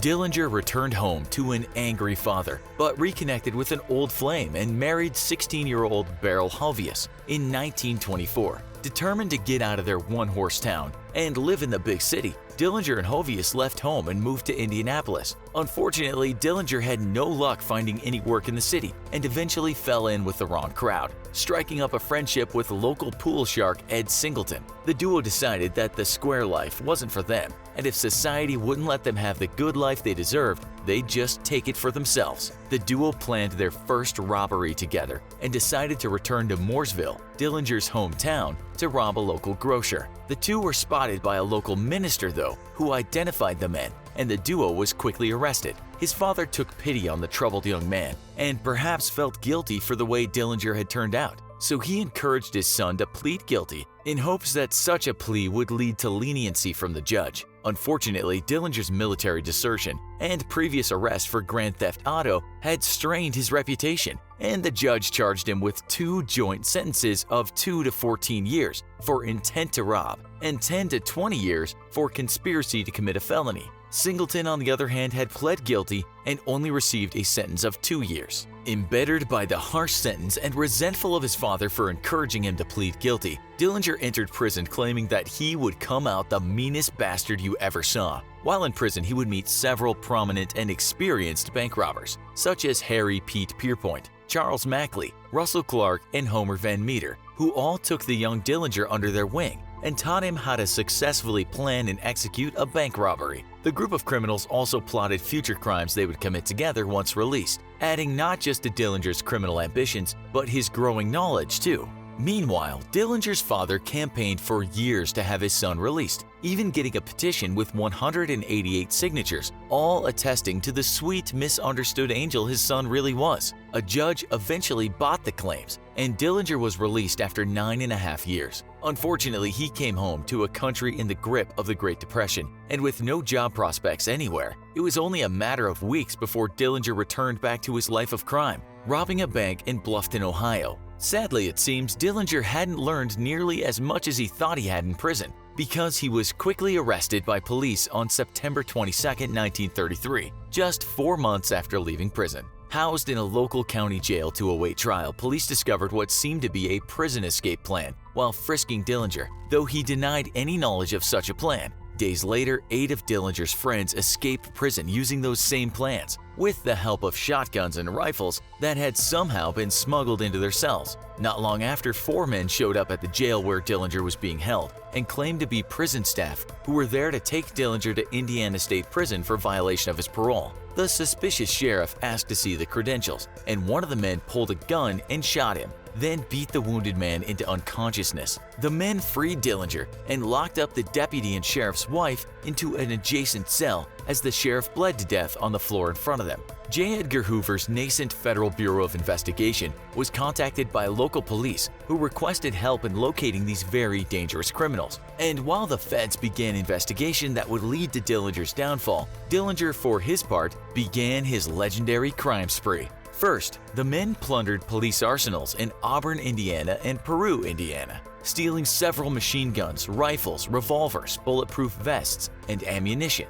Then the men began a string of bank robberies across the state, raking in tens of thousands of dollars. During the crime spree, the Dillinger Gang, as it was now known, killed a police detective in Chicago, and a month later a police officer during a robbery of the First National Bank of East Chicago. With a lot of local heat building up in the area against the men, the gang decided to go south to Florida, and after a string of local robberies there, moved far west to Tucson, Arizona, always trying to keep one step ahead of the FBI and its agents. While in Tucson, though, a fire broke out on January 23, 1934 at the hotel where 2 of the gang members were hiding under assumed names. Firemen responding to the blaze recognized the men from their wanted posters and contacted the police, who promptly arrested them. The duo gave up the fact that Dillinger was also in the area, and shortly after, the police ambushed and arrested Dillinger and the 4th gang member as well. Police held Dillinger at the local county jail in Crown Point, Indiana, with the local police chief boasting that the jail was escape-proof, although extra guards were posted just in case another breakout by associates of Dillinger was attempted.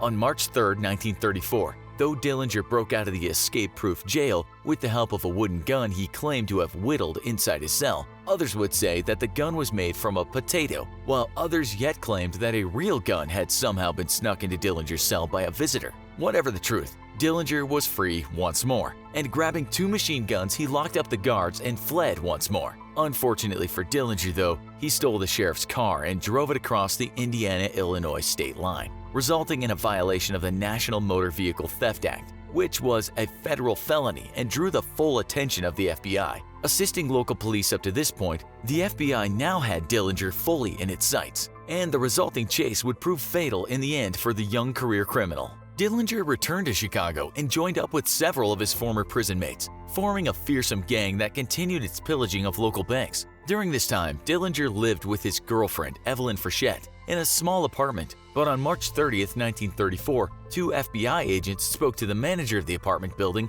after the man had reported two suspicious tenants. The FBI surveilled the apartment and suspected that the tenants, under the name of Mr. and Mrs. Hellman, were actually Dillinger and his girlfriend. The next day, a field agent and a police officer knocked on the door to Dillinger's apartment, and Evelyn Frechette answered, only to quickly slam it shut upon seeing the law enforcement officers at her doorstep. Police quickly surrounded the building, and during the siege, Dillinger's friend, Homer Van Meter, was shot and killed in a shootout with the cops. Under the cover of machine gun fire, though, Dillinger and his girlfriend escaped through a back door, Dillinger having suffered a gunshot wound during the escape. Dillinger and Evelyn fled to Mooresville, Indiana, where the duo stayed with his father until his wound healed. His father, perhaps overcome with fatherly devotion, kept the two's location secret from law enforcement. Evelyn eventually left to go to Chicago and visit a friend, but was immediately arrested by the FBI upon arrival. Not shedding many tears for his criminal love bug, Dillinger, now fully healed, left home and robbed the police station in Warsaw, Indiana of its guns and bulletproof vests. Dillinger then moved to Upper Michigan, narrowly avoiding a posse of FBI agents that had been sent to Warsaw by plane. A few days later, though, the FBI task force received a tip that men resembling Dillinger and his longtime accomplice, Babyface Nelson, had checked into the summer resort of Little Bohemia Lodge in Wisconsin. Under the cover of darkness, FBI agents make their way up to the lodge and turn off their vehicle lights as they get within 2 miles of the resort. The agents take off into the woods and close the remaining distance on foot, determined to not let Dillinger out of this trap. Unfortunately, as they got near, machine gun fire rained down on the men from the roof, and the agents desperately called for backup, but to no avail. Dillinger once more had escaped and evaded law enforcement. 2 months later, though, a woman named Anna Sage, madam of a local brothel in Gary, Indiana, contacted the FBI. She claimed that Dillinger was staying in her brothel and offered to turn him in exchange for a cash reward and for help in fighting her deportation, as she was scheduled for removal to her native Romania. The FBI agreed to the cash reward and to lend what help they could in her deportation. And for her part, Anna Sage informed the agents of Dillinger's exact whereabouts, even going so far as telling them his plans for the following Sunday night. On Sunday, July 22nd, FBI agents waited in ambush as Dillinger exited a local theater. Walking with 2 female companions at his side, an agent waiting in a doorway lit a cigar as a signal, and suddenly, FBI men swarmed the alley Dillinger was walking down. Realizing what was going on, Dillinger pulled out a pistol as he tried to run away, but 3 bullets found their mark, and Dillinger fell to the pavement. Just 20 minutes later, the infamous bank robber would be pronounced dead. John Dillinger was famously portrayed as Robin Hood character by the media, and he and his gang frequently gave interviews to local papers. While he was charged in at least 1 homicide, Dillinger was adamant his entire life that he had never and would never shoot anyone, using his pistol for its fear value rather than its killing potential. Whatever the case, Dillinger's life of crime inevitably caught up with him, and like so many other criminals before him, would lead to nothing more than laying dead on the cold pavement. A man with a stopwatch yells orders to the crew as they unlock vaults and pile money into the truck sitting at the loading dock. The robbers are heavily armed. They've locked the Securitas staff in metal cages as they expertly maneuver their way through the building. Piles and piles of cash are loaded into the getaway vehicle. The Securitas Depot heist is underway. It'll be the largest cash robbery in British history. But who's the mastermind behind it? The man with the stopwatch calls out timing and coordinates the movements of the robbers. Then, as suddenly as the heist is started, it's over. The robbers leave the facility without tripping a single alarm or alerting the authorities in any way. As they drive away, the man with the stopwatch around his neck removes his mask and smiles. It's UFC fighter Lee Murray. He's stolen over £53 million. Lee Murray was an MMA fighter who had the chance to make it big in the UFC. But how did this once famous fighter end up carrying out the biggest bank heist in British history? Why did he do it? These questions and more will be answered, but first let's take a look at what created the fighter-turned-bank robber Lee Murray in the first place. Murray grew up in Woolwich, southeast London. At an early age, he joined a gang called the Barney Boys, named after the Barnfield estate housing projects they lived in. Murray was incarcerated as a juvenile at the Feltham Young Offender Institution for selling marijuana and crack cocaine. It was in his rough early years that he learned how to fight, not because he wanted to, but because he had to in order to survive. Lee Murray was known as a ferocious puncher. In fact, Robbie Lawler, a former UFC welterweight champion, remembers Murray during their time training at Peacock's boxing gym together. In an interview with Sports Illustrated, Lawler said Murray had world-class punching power. He would hit the mitts and it would sound like gunfire. Murray fought in several smaller promotional fights before receiving a contract with the UFC. His record upon entering the Ultimate Fighting Championship was 8-2-1. Although Lee Murray only ended up competing in one UFC fight, he did not disappoint. Murray entered the arena to a screaming electric guitar playing over the loudspeakers and wearing a Hannibal Lecter mask. In his one and only UFC appearance, Murray won against Jorge Rivera in the first round using a triangle choke armbar. However, he never got to fight in a UFC match again. There were complications with his United States visa because of an ongoing criminal investigation against him in Britain. The crime that Murray was being tried for was a vicious assault during a road rage incident. Lee Murray continued to fight in different MMA promotional events such as Cage Rage, but his fighting career came to an end when he was stabbed multiple times in a bar fight. This event happened at a birthday party for TV actress Lauren Pope at a bar called Funky Buddha. Murray stated that fight broke out when one of his friends got into an altercation with another group of men. Murray tried to step in and help his friend who was being pummeled by 6 other guys. The chaos escalated when one of the attackers pulled a knife and stabbed Murray in the head. Murray recalls thinking the stab was actually a punch, so he wiped the blood from his face and kept on fighting. Then he got stabbed again and again, not noticing until the fight came to an end. Murray looked down at his chest to see the blood literally shooting out of it. The irony is that this was not the first time Murray had encountered a knife at Funky Buddha. A week before the almost fatal stabbing, Murray got into a fight with another gentleman at the bar who pulled a knife and slashed off one of Murray's nipples. You would think that it'd be enough to keep Murray away from the bar for a bit, but it turns out it wasn't. These 2 stabbing events put an end to Murray's traditional MMA career. He would not be able to enter the ring for many months, and even when his wounds did heal, there was most likely permanent damage that would prevent him from fighting again. His days of mixed martial arts were over. Over the course of the next year, Murray and others in his gang planned a bank heist. It would be the largest robbery in British history. On February 21, 2006, Murray led his gang of robbers on a job that stole £53,116,760 British pounds from the Securitas depot. The setup for the crime was done weeks in advance. Murray had one of the members of the gang named Amir Heisinaj interviewed to work in the night shift at the Securitas depot. A few months before the heist, Heisinaj sat down for a 10-minute interview.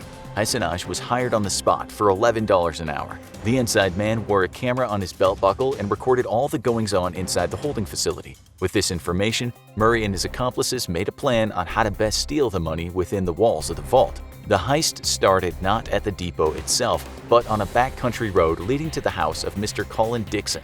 Dixon was a high-level manager at the depot and had security access to all the parts of the facility Murray needed to get into. On February 21st, Murray and one of his other robbers dressed up in fake police uniforms and outfitted a car with blue flashing lights to disguise it as an unmarked police car.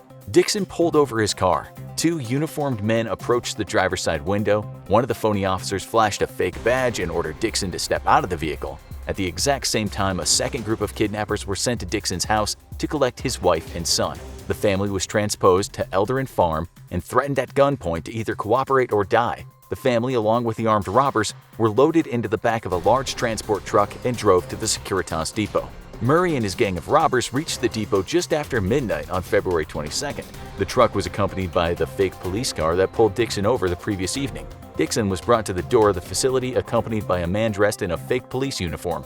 Dixon and the robber were buzzed in. As they entered the facility, the fake police officer overpowered the security guard and buzzed in the rest of the gang. They entered the facility wearing masks and brandishing machine guns, shotguns, and pistols. As the robbers made their way through the facility with their high-powered weapons, Dixon ordered the workers of the graveyard shift to think of their families and surrender willingly. Luckily for the robbers, none of the workers tripped any of the alarms, which meant that they would not be disturbed by the authorities that night. 14 people were taken by the robbers, tied up, and secured in metal cages for money transport as the gang plundered the depot. Once all the workers were rounded up, Murray forced Dixon to shut down the security system completely and hand over the keys to the vault. At this point, the truck that the robbers had ridden to the depot pulled up to the loading dock.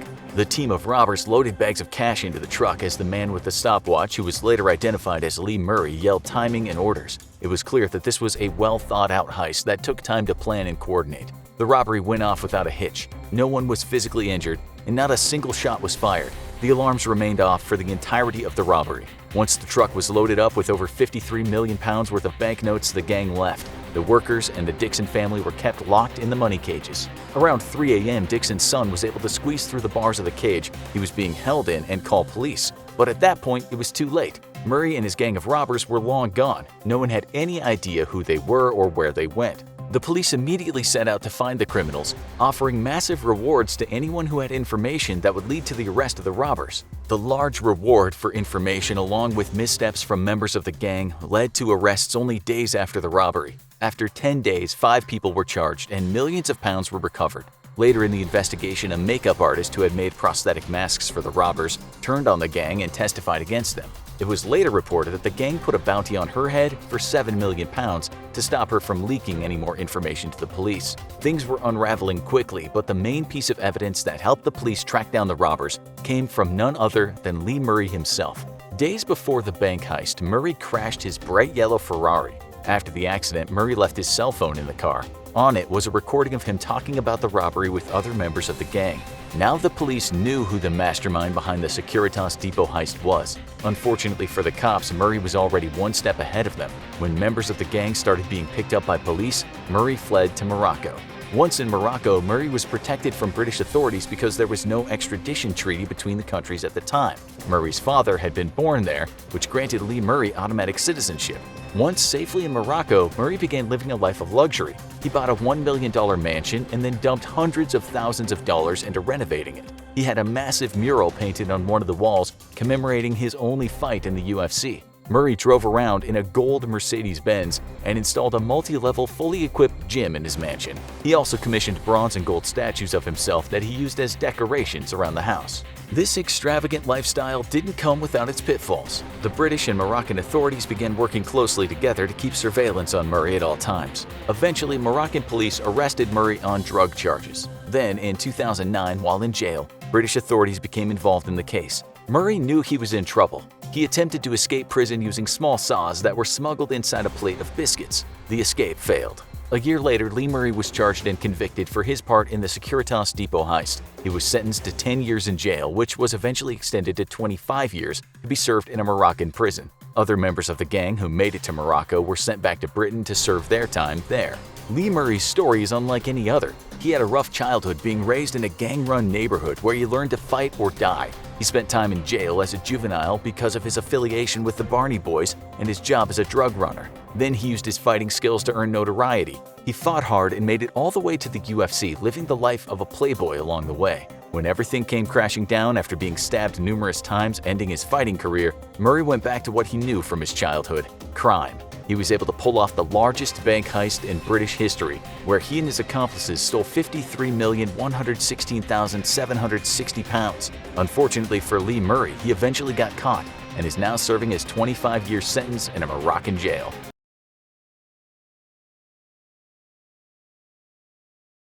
The Mercedes Maybach S600 sedan is a classy luxury vehicle. Sadly, such a vehicle is something I'll never afford on an infographics writer's salary. But you know who owns a pair of armored 2018 Mercedes Maybach S600 sedans worth close to $500,000 each? North Korean dictator Kim Jong-un. And your bank might have helped him pay for them. Since the Korean War in the 1950s, there have been a few cycles of implementing and easing embargoes and sanctions on North Korea from the US and several other countries. In the last 15 years or so, each time North Korea conducts a nuclear weapons test or commits other infractions, the UN, EU, and several countries enact new sanctions. Currently, UN resolutions include banning North Korea from exporting gold, titanium, and rare earth materials, as well as coal, seafood, textiles, and lead. The EU also restricts elite North Korean citizens from purchasing luxury goods, traveling abroad, as well as targeting their financial assets and limiting banking transactions. Also, most importantly, sanctions prevent North Korea's import of weapons-related materials and petroleum products.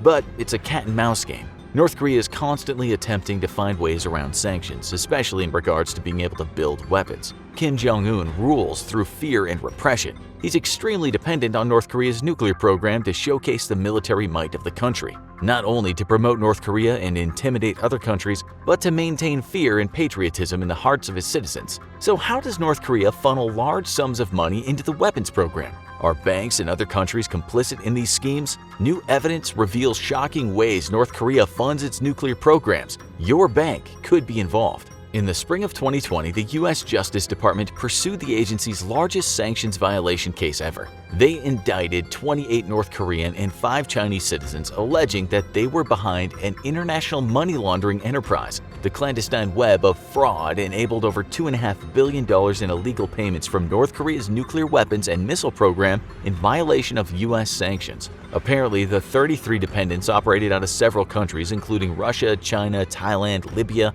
Austria, and Kuwait, running covert bank branches and more than 250 front companies to mask transactions and ultimately transfer funds to the Foreign Trade Bank, or FTB, North Korea's primary financial institution.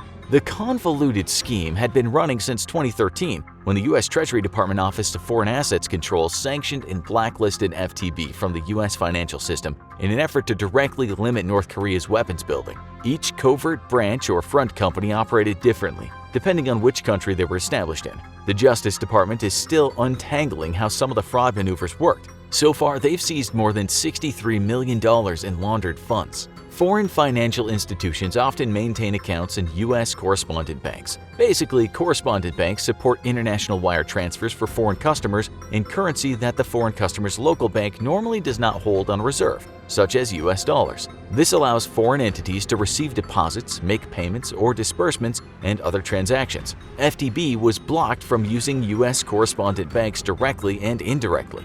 However, the secret banks and dummy companies hid the fact that the money originated from FTB. Therefore, correspondent banks processed payments they should have rejected.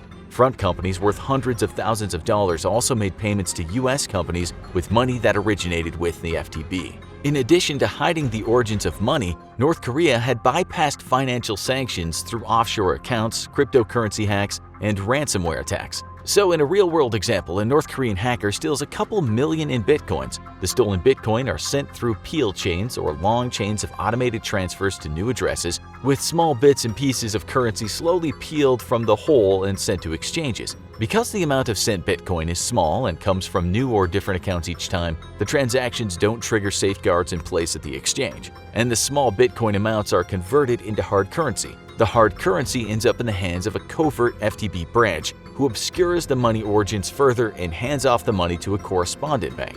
Via the correspondent bank, FTB is able to further transfer the money or use the laundered money to purchase legitimate goods or services. Remember Kim Jong-un's MyBox? A private buyer backed by a front company or correspondent bank account might purchase the luxury goods, oil, or weapons materials. The purchased cargo is then shipped through a variety of freight forwarding companies in several different countries. Sooner or later, most likely the cargo ends up on a merchant ship flying a flag of convenience, sailing in the Western Pacific. Often these ships have complicated or shady records which obscure ownership and origination of the vessel, which can cause jurisdiction problems if the ship is stopped. Mysteriously, the merchant ship turns off its transponder and can't be tracked for days, if not weeks, at sea. After delivering its cargo to a North Korean port and returning to the sea, the merchant ship transponder suddenly begins working again. Often, money laundering and the import of sanctioned goods by North Korea is able to happen because of complicit institutions or officials who, in the pursuit of making money, choose not to look too closely at the paperwork crossing their desks. This has been an ongoing issue with some South Korean and Chinese institutions. The spring bust by the U.S. Justice Department is only a drop in the bucket and has at least temporarily closed some loopholes for North Korea. Most likely, the majority of the defendants charged will never go to trial, as they have returned to North Korea or reside in other places where their chances of being extradited to the U.S. are low. Some U.S. officials believe that the best way to stop North Korea laundering money is to hit colluding institutions with millions in civil penalties or serious indictments. However, it's a delicate issue, and enacting an enormous penalty could damage U.S. relations with China and other countries. As long as North Korea is able to keep laundering money and funding its nuclear program, Kim Jong-un will proceed with missile testing. The U.S. Justice Department bust is only the tip of the iceberg. Will we be able to shut down North Korea's nuclear program before it's too late? The person known as D.B. Cooper may have pulled off one of the greatest feats of criminality known to man, not just because of the crime, but more the subsequent literal vanishing into thin air. Some criminals go down in history as almost heroic. They become the stuff of folklore. We have noble highwaymen. We have people that robbed the rich only to share their spoils with the poor. We have bank robbers such as John Dillinger, who became a legend after stealing from the big bad banks and being very kind with the swag. Then we have outlaws such as Jesse James, whose legend appears to be somewhat overblown in both books and movies. But in today's show, we'll focus on the man whose actions were certainly not fiction. Welcome to this episode of the Infographics Show. Who was D.B. Cooper? Before we start sleuthing, we must know what it is this man did. We should also tell you that the name D.B. Cooper was a given name by the media. Who he really is still up for speculation. We'll get around to the theories later. 'Twas the night before Thanksgiving, November 24th, 1971, when through the doors of the busy Portland International Airport, a man went up to the check-in counter for Northwest Orient Airlines. Throughout the USA, people were traveling back home or already drinking the festive hooch. Turkeys were thawing, corn pudding had been made in the morning. The man checked in under the name Dan Cooper. He was to take a half-hour flight to Seattle, a short trip home presumably to spend time with loved ones. That was far from the case. He was about to create criminal history. He walked onto a Boeing 727-100. Some people say he sat in seat 18C, but others dispute that. Whatever the seat, it seems our Mr. Cooper was in the mood for merriment. He sat back, lit up a smoke, and imbibed in a bourbon and soda. According to witnesses who were later interviewed, he wore a dark suit and a black tie, decorated with a mother-of-pearl tie pin. From the sketches you could say he looked not unlike Don Draper from the series Mad Men.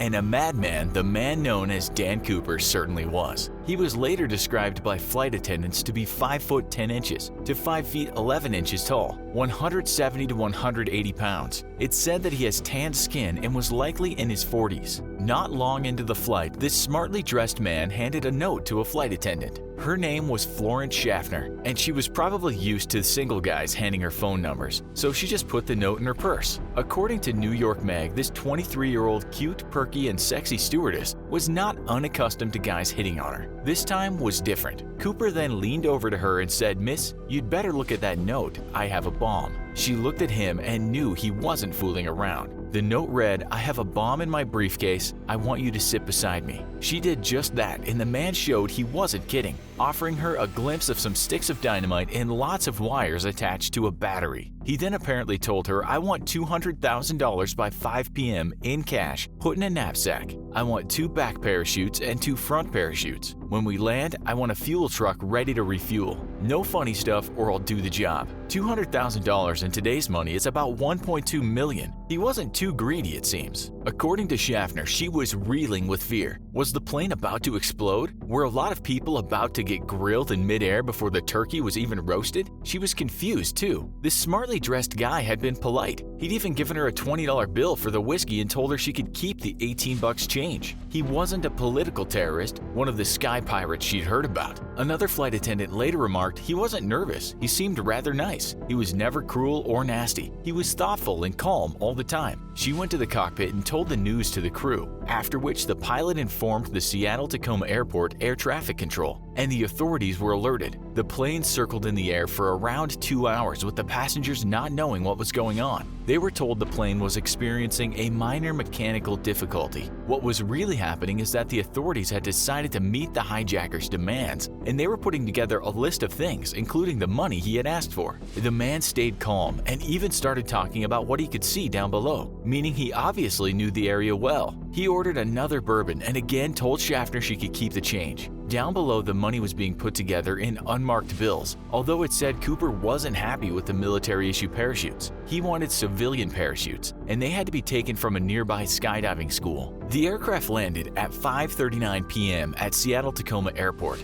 Cooper told the pilot to taxi to a brightly lit area of the airport and wait for all the window shades to be lowered, lest a sniper try and take him out. Northwest Orient Seattle operations manager Al Lee delivered the cash and the parachutes to the aircraft. Cooper then told the passengers they could go, as could 2 of the flight attendants, including Schaffner. 1 remained. He then told the cockpit crew that they would all be going on a trip to Mexico City, except he wanted them them to fly at the lowest speed possible. He also told them to fly at 10,000-foot altitude. The pilots told them that they would need to refuel once more, and Nevada was chosen. Cooper told them to keep the landing gear down and for the cabin to remain unpressurized. He told authorities that no one could come on board during the refueling while they were in Seattle. And off they went into the skies, bounty in the bag, flying at a snail's pace for the plane. They weren't alone up there, with 5 military planes following them. It's said the last person to see Cooper was a 22-year-old flight attendant called Tina Mucklow. She said he told her to go back to the cockpit, and the last thing she witnessed was him tying something around his waist.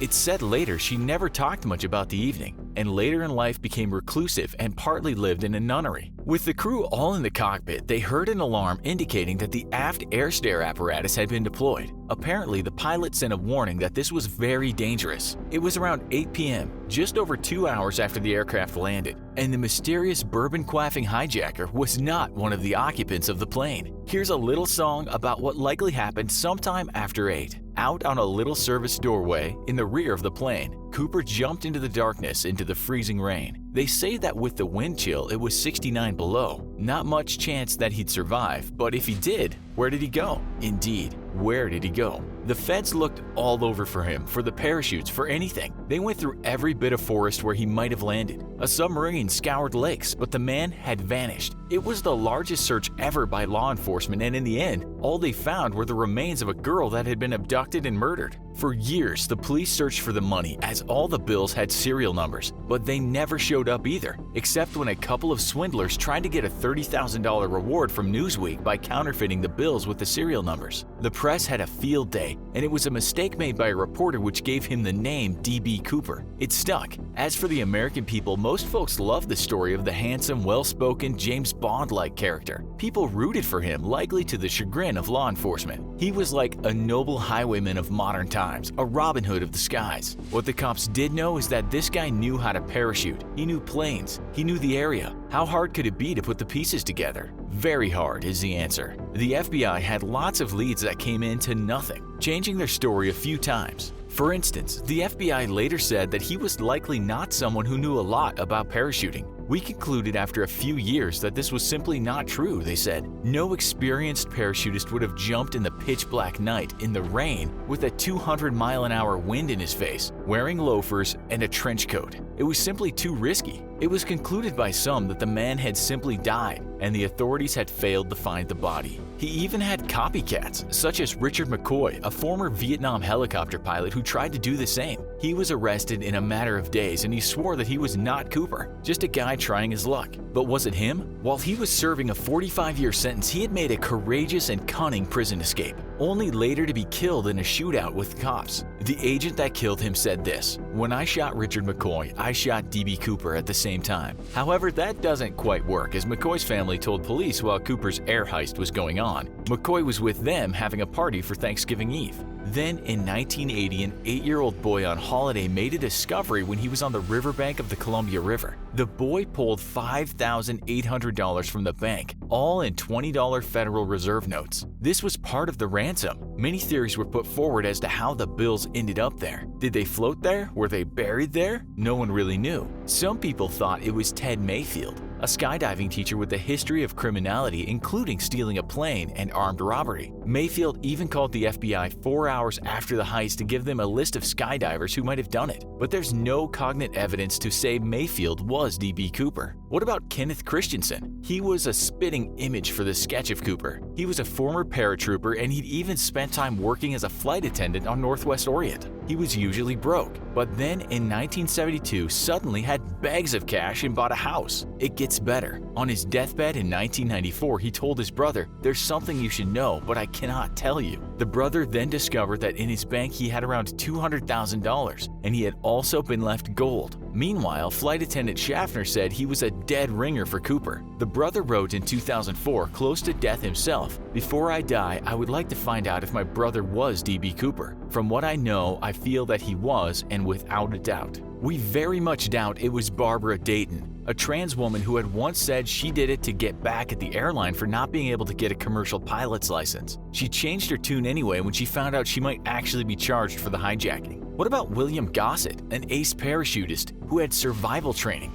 According to an attorney called Galen Cook, Gossett had admitted he had done it. Gossett's son believes his dad did it, saying he got very rich in 1971 and then went on a gambling spree in Las Vegas. Still, the evidence is weak. Then there's Robert Richard Lepsey, whose car was found nearby the airport and who suddenly decided to take off to Mexico. When his daughter saw the sketch of Cooper, apparently she shouted, "That's Dad!" She gave the FBI a DNA sample some years later, but it seems they didn't think Lepsey was their man. Still, we might wonder if he's sipping on pina coladas right now, basking on an Acapulco beach at the expense of an American insurance company. Or could it have been Dwayne Weber, who told his wife just before he died, "I'm Dan Cooper"? He was seen near to where the kid had found the money, and he also looked like Cooper. Again, the DNA wasn't a match, but it was also inconclusive as it was with others. They got the DNA, by the way, from Cooper's tie, which he kindly left behind before he left. Jack Caulfield also claimed he was Cooper, to a cellmate no less. He apparently suffered broken legs around the same time of the hijacking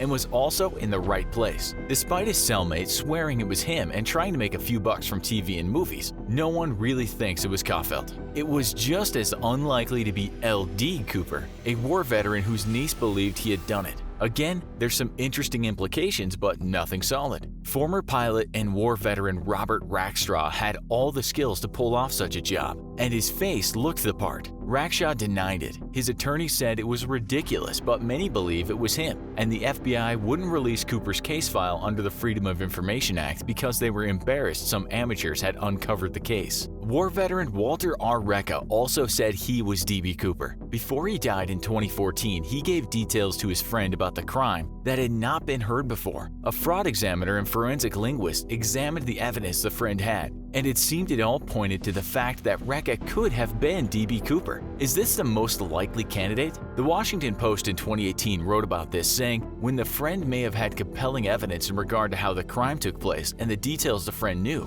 the FBI would not reopen the case if the money or parachutes were not given to them." And so, D.B. Cooper could have been one of those people, or someone else. He could have died in the fall, or there could be a totally different story behind what happened after that eventful flight on Thanksgiving Eve.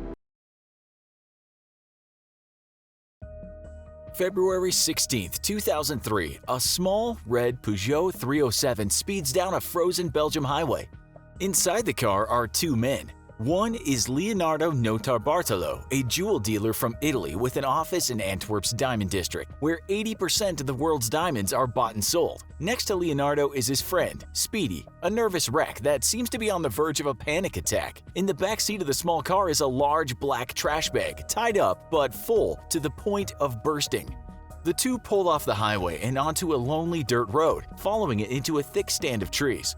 From this spot, the highway is no more than an echo of occasionally speeding cars. Miles from civilization, the grove of trees is silent between the passing cars, and the duo inside the small Peugeot glance out into the night, listening. Notarbartolo is calmed and collected. Speedy, not so much. Getting out of the car, Notarbartolo tells Speedy to stay put. He's going to have a look around. He walks into the darkness and finds a small pond with a shed beside it, yet no signs of civilization or any recent visitors. The spot seems perfect, nice and remote. Making up his mind, he heads back to his car. Stepping back into the grove of trees, Notarbartolo can't believe his eyes. Speedy is rushing back and forth, trash bag in hand, hurling papers into the bushes and ripping out the videotape from cassette tapes. Israeli and Indian currency floats through the air, scattered everywhere as Speedy rampages in a full-blown nervous breakdown. All around the muddy floor are the specks of tiny glittering diamonds. Speedy and Notarbartolo aren't really gem dealers, they're gem thieves, some of the world's best, and the trash bag, whose contents are now scattered all over the forest, is the only evidence left linking them to what would be called the diamond heist of the century, with over $100 million in diamonds and jewelry stolen from the world's most secure vault. A year and a half earlier, Notarbartolo is sitting at a cafe, enjoying a break from his fake job as a gem dealer in Antwerp's Diamond District. This is the world's epicenter for the diamond trade, and all around Notarbartolo are burly men armed with handguns, wheeling away suitcases full of gems, security personnel driving armored cars full of wealth, and diamond dealers with black briefcases handcuffed to their wrists, imposing bodyguards watching their every move. Customers and sellers from all over the world form a crowd around Notarbartolo, and like a wolf in sheep's clothing, no one has a clue that the world's best thief is sitting in their midst. calmly sipping an espresso. Notarbartolo is in his early 50s, a professional thief for life. Having pulled off dozens of successful heists, he no longer steals because he has to. He does it because he was born to do it. His very first robbery was at age 6. His mother had sent him out to buy milk, but Notarbartolo had found the milkman dozing. Reaching into the dozing milkman's pockets, he fished out 5,000 lira, or about $8, and helped himself to a bottle of milk. When his mother found out, she beat him, but Notarbartolo knew he had found his life's calling. Growing up, he stole from his teachers in elementary school, and when he became a teenager, he started stealing cars and even learned how to pick locks. With a growing reputation, Notarbartolo set his sights on bigger fish, and in his 20s, he started studying people so as to best learn how to rob them. He followed jewelry salesmen around Italy for weeks, observing their every move so he could understand their habits. Then, once he knew his marks' routines better than they did, he struck, making off with loads of precious gems and jewelry. As the master thief entered his 30s, his ambitions grew yet again, and he began assembling teams of professional thieves to tackle ever more difficult and lucrative targets. He would put together lock-picking experts, alarm aces, safecrackers, tunnelers who could penetrate any vault from below, and even a man who could scale the sleek exterior of an office building. Honing their arts and preparing for jobs in Turin, Italy, the group of professional thieves came to be known as the School of Turin. Notarbartolo was the mastermind and specialized in charm. He'd play the part of a jeweler and befriend his marks, often being invited into offices, workshops, or even vault rooms to inspect merchandise. All the while, his mind was furiously making notes of his surroundings, keeping track of the exact number of steps he took so he could figure out size and dimensions of a vault, spotting security devices and any special features that would have to be defeated by his team. Then, a week or a month later, he and his team struck, stealing the entire inventory in the course of a single night. Then one day in his late 40s, as he sipped his espresso in the midst of Antwerp's diamond district, a Jewish gem dealer approached him, sitting down and making an offer. Notarbartolo would be paid 100,000 euros to answer one single question: could the vault in Antwerp Diamond Center be robbed? The answer was an obvious no. Antwerp's Diamond Center vault was the most secure in the world, and Notarbartolo himself kept part of his stash locked up inside it. The vault was 2 floors below the main floor, with a lock that had 100 million possible combinations. Infrared detectors monitored for body heat inside the vault, and heat detectors would trigger an alarm if they detected any rise in ambient temperature, such as the fraction of a degree raise in temperature that a man's warm breath might cause inside the temperature-controlled vault. Doppler radar blasted the inside of the vault, detecting even the most minute of vibrations or movements, and a magnetic field would trigger an alarm if the vault door was opened. Upstairs, a security force was on constant alert, ready to descend with automatic weapons at the first alarm. But for 100,000 euros, Notarbartolo was happy to show his client just how impossible the task really was, and so he armed himself with a tiny pen camera, which he placed in his breast pocket. The small spy camera, capable of taking 100 high-resolution images. Because Notarbartolo rented an office in the Diamond Center and kept his own gems and jewelry in the main safe, he could gain access into the building and even the vault itself, all the while snapping off hundreds of photos. The vault was guarded with a 3-ton steel door with a combination wheel that needed a precise code to open. The door itself was impervious to drilling, rated to withstand 12 hours of non-stop drilling. Though the moment a drill touched the metal, a seismic sensor would be triggered, and the security force upstairs would be on its way. On the interior lip of the door and on the inside of the door frame were a pair of metal plates, and when armed, a magnetic field passed between these plates. Any movement of the door would break the field and trigger an alarm. The only way of disarming the field was to input a code in a nearby keypad. The main lock itself needed a nearly impossible-to-duplicate foot-long key to finally grant entry. Cameras covered every inch of the vault inside and out, as well as all the exterior approaches to the building and even the sky above it.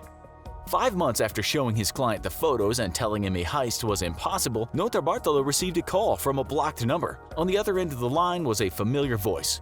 "Meet me at this address," was all the voice said, and moments later a text with an address appeared on his phone. Later that day, Notarbartolo arrives at an abandoned warehouse well outside of Antwerp, and any prying eyes. The small Jewish gem dealer greets him with a curt nod, and wasting no time, tells him that he wants to introduce him to some people. Inside the empty warehouse is a huge structure covered with black plastic tarps. Curiously, Notarbartolo approaches it, and he and the gem dealer duck under the plastic, and a stunned Notarbartolo finds himself standing in the antechamber to the Diamond Center's vault. It's an exact replica down to every minute detail, carefully reconstructed from his photos. Inside the vault, 3 Italian men are having a quiet conversation and stop talking as soon as the dealer and Notarbartolo approach. The men don't give their real names, instead referring to each other only by nicknames. This way, if one gets caught, he's unable to finger the rest. One of the men introduces himself. He's known as the Genius, and he specializes in alarm systems. Any kind of alarm system. He tells Notarbartolo that he can disable most of the vault's alarms remotely, but some he'll have to do himself. Next, a tall, muscular man shakes Notarbartolo's hand with a firm, almost overpowering grip. The others call him Monster, and tell Notarbartolo that they call him that because he's monstrously good at everything, but also because of his huge physical strength and intimidating demeanor. Behind the Genius and the Monster, a small, unassuming older man quietly waits for his introduction, calling himself the King of Keys. He has a kind, grandfatherly demeanor to him, and his job will be to duplicate the foot-long vault key that's supposed to be impossible to duplicate. He tells Notarbartolo that all he'll need is a clear video of the key, and he'll handle the rest. Notarbartolo tells him that getting a video of the well-guarded key won't be easy, but the king simply shrugs his shoulders and tells him that that's his problem. The team is in place, the target has been chosen, and in a few weeks the monthly De Beers shipment of diamonds will be trucked in and stored inside the vault, up to $100 million in precious stones ready to be plundered. The day is Friday, February 14th, one day before the heist. Notarbartolo is buzzed into the vault alone, and though a camera watches his every move, the security guard on the other end has become accustomed to Notarbartolo's comings and goings to access his safe deposit boxes. As he approaches his deposit box, though, Notarbartolo takes one quick step to his left and pulls out a small aerosol can of women's hairspray, covering the interior heat and motion sensor with a coat of transparent, oily mist. The oily film will block the sensor's ability to read fluctuations in the room's temperature, and the alarm it was connected to would only go off if it sensed both heat and motion. Yet nobody knew just how long the trick would actually work, and it needed to last long enough for the monster to later enter the vault and install the sensor bypass. The crew thinks he may have 5 total minutes before his body heat is detected, but nobody is really sure.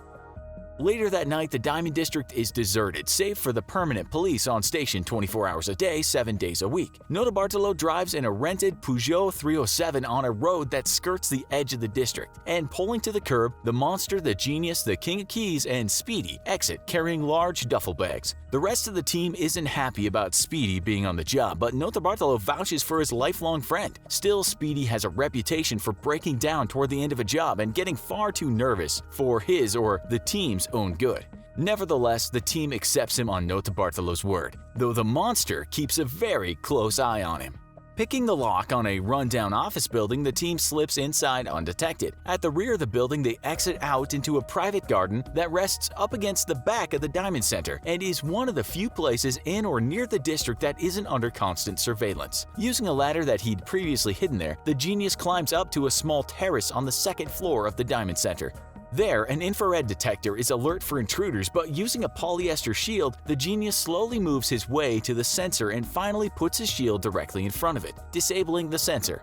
The rest of the team climbs up, and the Genius disables an alarm sensor on one of the balcony's windows, like it's child's play, opening the window wide enough for the team to then drop into a stairwell. They're now inside the Diamond Center, with a fully staffed security force just a floor above them.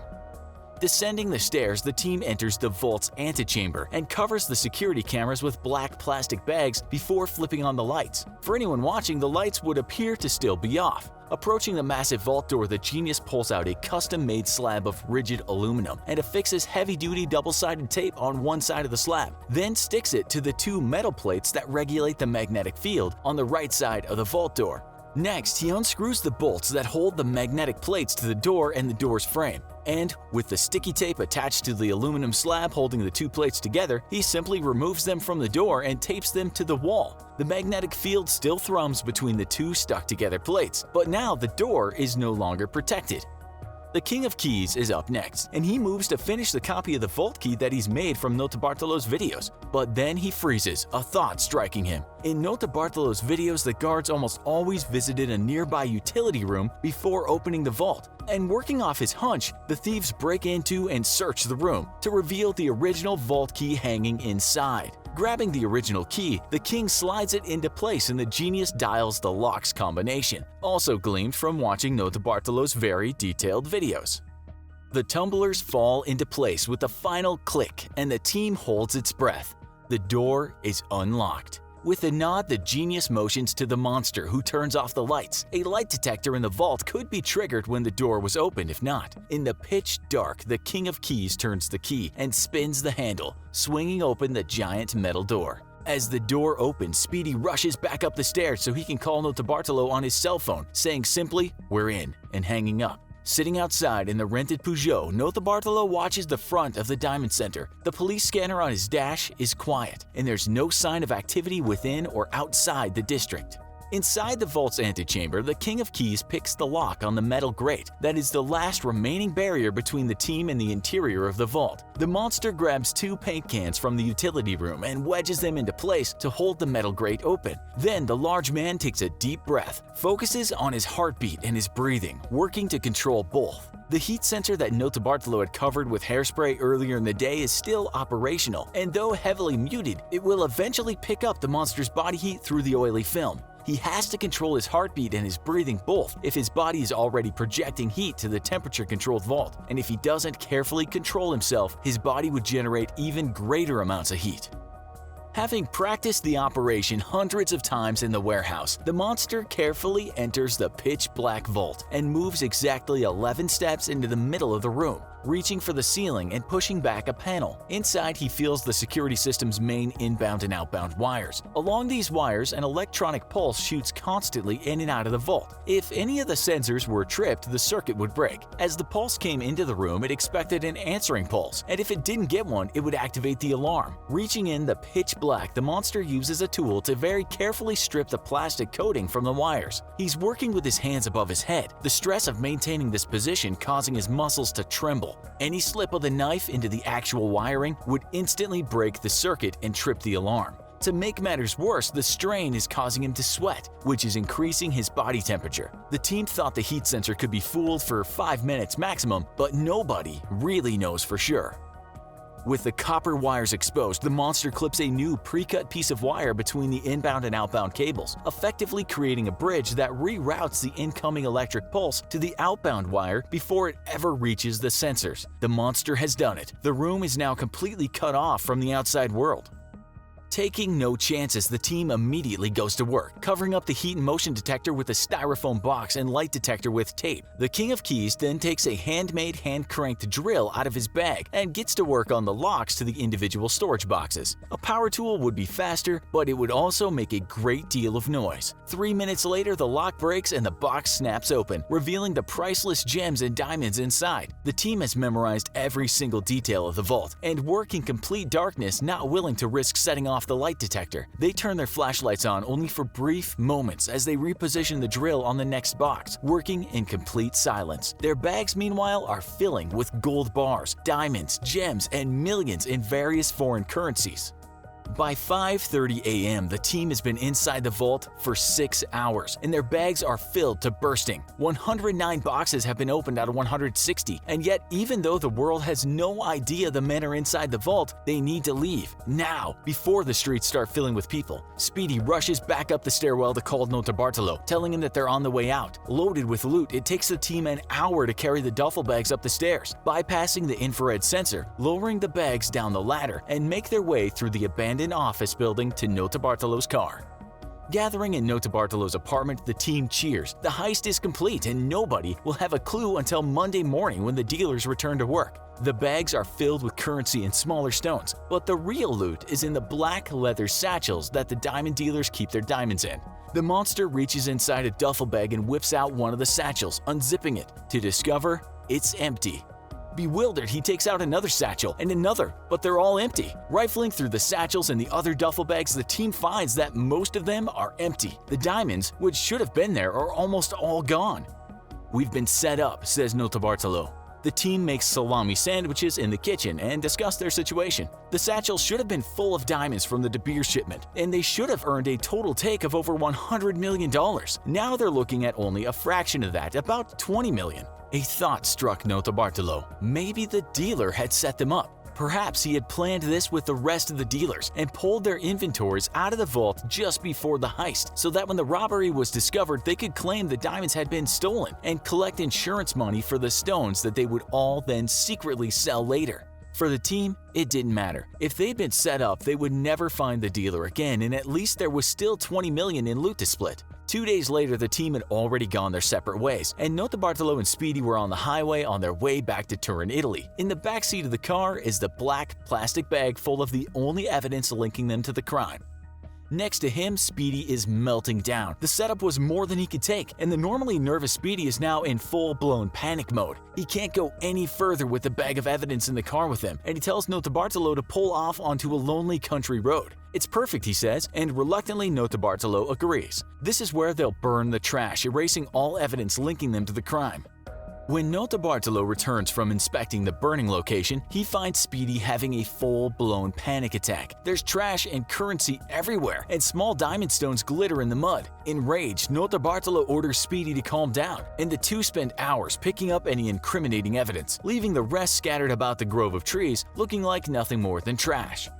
In the weeks that followed, a local farmer would discover the trash and, believing it was a bunch of kids dumping on his property, notify the police. When he discovered even more bundles of trash, he grew incensed and called the police back. This time, they had him list the pieces of trash he found, and when the farmer mentioned a Diamond Center envelope, the police immediately took interest in this seemingly random pile of trash. An invoice for a low-light surveillance system bearing Notarbartolo's name, as well as DNA evidence from a discarded bit of salami sandwich, would go on to incriminate the professional jewel thief, who would be charged with leading the team of thieves in the vault heist. Sentenced to 10 years in prison, he was let off on parole early, and today is a free man, under very careful scrutiny.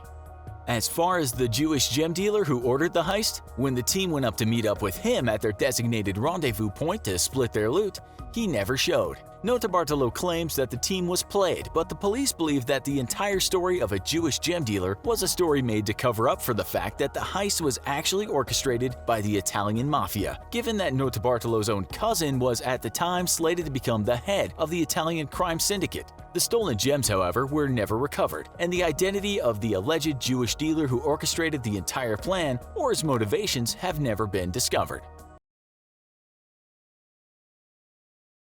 There are myriad movies out there that depict gangs of men and dangerous heists, many of them aligning to the narrative cliché of one last job. Take the 1995 film Heat, for example, which isn't a whole lot different story-wise than the recent film Den of Thieves. Such films show us mostly young, tough guys using their brains and extremely powerful weapons to secure the loot. But in 2017, we got the British film The Hatton Garden Job, which was different in that a bunch of old men were doing the stealing. You might think that is preposterous, but the movie is based on a true story about some guys in their winter years who pulled off the biggest burglary in British history in 2015. How did the old blokes do it? Welcome to this episode of the Infographic Show, The Old Men Who Performed the Biggest British Heist. This is the story of a real-life heist that happened in the Hatton Garden area of London in April 2015. In total, it's thought that the thieves got away with around $270 million worth of jewels that were kept in what was supposed to be a very secure vault, though that number is disputed by some experts. What is a fact is that the guys that did the job were mostly old, gray, bald, and even mortally ill. The Old Blaggers, as they were called, or as the French press called them, the Grandad Gang, are probably the closest thing to Ocean's 11 out there. None of those that took part was a stranger to the criminal underworld, that's for sure, and the Granddads had been stealing for a long time. But let's have a look at the crime itself before we look at the criminals. The gang had been planning the heist for around 3 years. We know that because police found evidence that they'd been checking out powerful drills for a number of years before the robbery. It seems they settled with a Hilti DD350 drill, which costs close to $5,000. The gang had watched the place for a long time, understood the security systems, knew more or less what was held in the vault, and they'd already set up ways of laundering the goods. This was a carefully worked out operation, just as you'd see in the movies. They'd even been tampering with the elevators. It was later found out that one woman who had talked to police said the elevators had one day been really slow. She said she'd seen an older looking guy in the elevator that day, dressed in a blue workman's overalls carrying a tool bag. Let's just say he wasn't a workman, as was later discovered. When staff locked the doors for Easter weekend, April 2nd, 2015, one of the gang called Basil was in the building. He let 4 other men in through a fire door. They took in with them waste containers on wheels and a whole load of tools, including that huge drill. The gang had earlier worked out how to rig the elevator, and it stayed close to the basement. The men then lowered themselves down the elevator shaft. They had also tampered with the alarm system, as well as the system that controls the heavy iron doors. When they opened a first iron door, it triggered an alarm, but when a security guard was called to go and check, all looked normal. Next, the men had to drill through the final 6.5-foot thick wall to the vault and all the security boxes. They had some trouble in there as some of the equipment didn't work and they couldn't get to some of the goods. But the cheeky blighters didn't worry. They went back the next day to finish the job. Police found no signs of forced entry from the outside and also found no forensic evidence to work with. It was as if ghosts had been in the building. For this reason, at first police thought it must have been an inside job. Describing what they found in the actual vault, police said in a statement, "The scene is chaotic. The vault is covered in dust and debris, and the floor is strewn with discarded safety deposit boxes and numerous power tools, including an angle grinder, concrete drills, and crowbars." And they probably would have gone away with it if they had understood modern technology. This gang was old school, and what got them arrested in the end was closed-circuit television spotting their van, and evidence they had done the heist recorded on mobile phones. As police had a car registration to work with, connected to lifelong criminals, they just needed solid evidence. That was the recordings. One of the investigators called the gang after they were caught analog criminals operating in a digital world. They lacked the knowledge to defeat digital detectives. Indeed, police listened to the men talking on their phones, with one of the gang saying, "If we get nicked, at least we can hold our heads up that we had a last go." Nicked is a UK term for arrested. As The Guardian wrote after the arrests, like good old school criminals, they left no fingerprints, but forgot that the traces left by mobile phones and freedom passes linger longer than a thumbprint. It turned out these men were career criminals, with links to other big multi-million-dollar robberies in the UK, and some of them were also friends of underworld figures from the past, such as the notorious Cray twins. The ringleader was said to be 76-year-old Brian Reeder. He was arrested with the other boss, 67-year-old Terry Perkins, who has since died in prison. The other 2 main members were 63-year-old Daniel Jones and the getaway driver, 75-year-old John Kenny Collins. They were sentenced to either 6 or 7 years, which isn't too steep, but given their age, it might mean they won't experience freedom ever again. They were also ordered to pay back around $36 million or face another 7 years in prison. The judge did sound almost sympathetic when he sentenced the men, saying, "A number of these defendants are not only of a certain age, but have in some cases serious health problems. Brian Reeder is said to be gravely ill, and it's doubtful he has long to live." 3 other men were also arrested for their involvement in the crime. They were aged 48, 58, and 60. As for this guy called Basil that first got into the building, it's thought he still has around $13 million worth of the loot, although police believe they have discovered some of that. Now nicknamed Basil the Ghost by the press, it's thought he may be a 57-year-old named Michael Seed. As we record this, he is still awaiting a court appearance. Not surprisingly, more movies and TV shows are about to come out about this gang and their last big job, and perhaps you won't be surprised to learn Michael Caine will be in one of them. Caine is now 85, but we are sure he could pass for 76. It seems in their case, loose lips did indeed help sink ships, but oh how close they came to pulling off one of the biggest heists in history. It's the early hours of the morning on October 3rd, 2016. In a quiet Parisian suburb, Police Chief Christian Sant is fast asleep next to his wife. Since he investigated the Paris massacre the year before, he's had trouble getting a full night's sleep, but on this night he's blissfully swaddled in soft sheets, having sweet, sweet dreams. Not for long. At approximately 3 a.m., he's awoken from his slumber to the sound of his phone ringing. The noise stirs his wife out of sleep too, her mind immediately finding the words, "not again." The person on the other end of the line is the night officer calling from HQ. There's been a vol à main armée, an armed robbery. It's happened at a very swanky place too, a rarefied joint where Hollywood movie stars rub shoulders with oil barons. What he doesn't know at that very moment is he's being informed about a robbery of one of the world's biggest TV reality stars, a woman whose backside has had more TV time than global warming. Sant has no idea this case will become known in France as l'affaire Kardashian.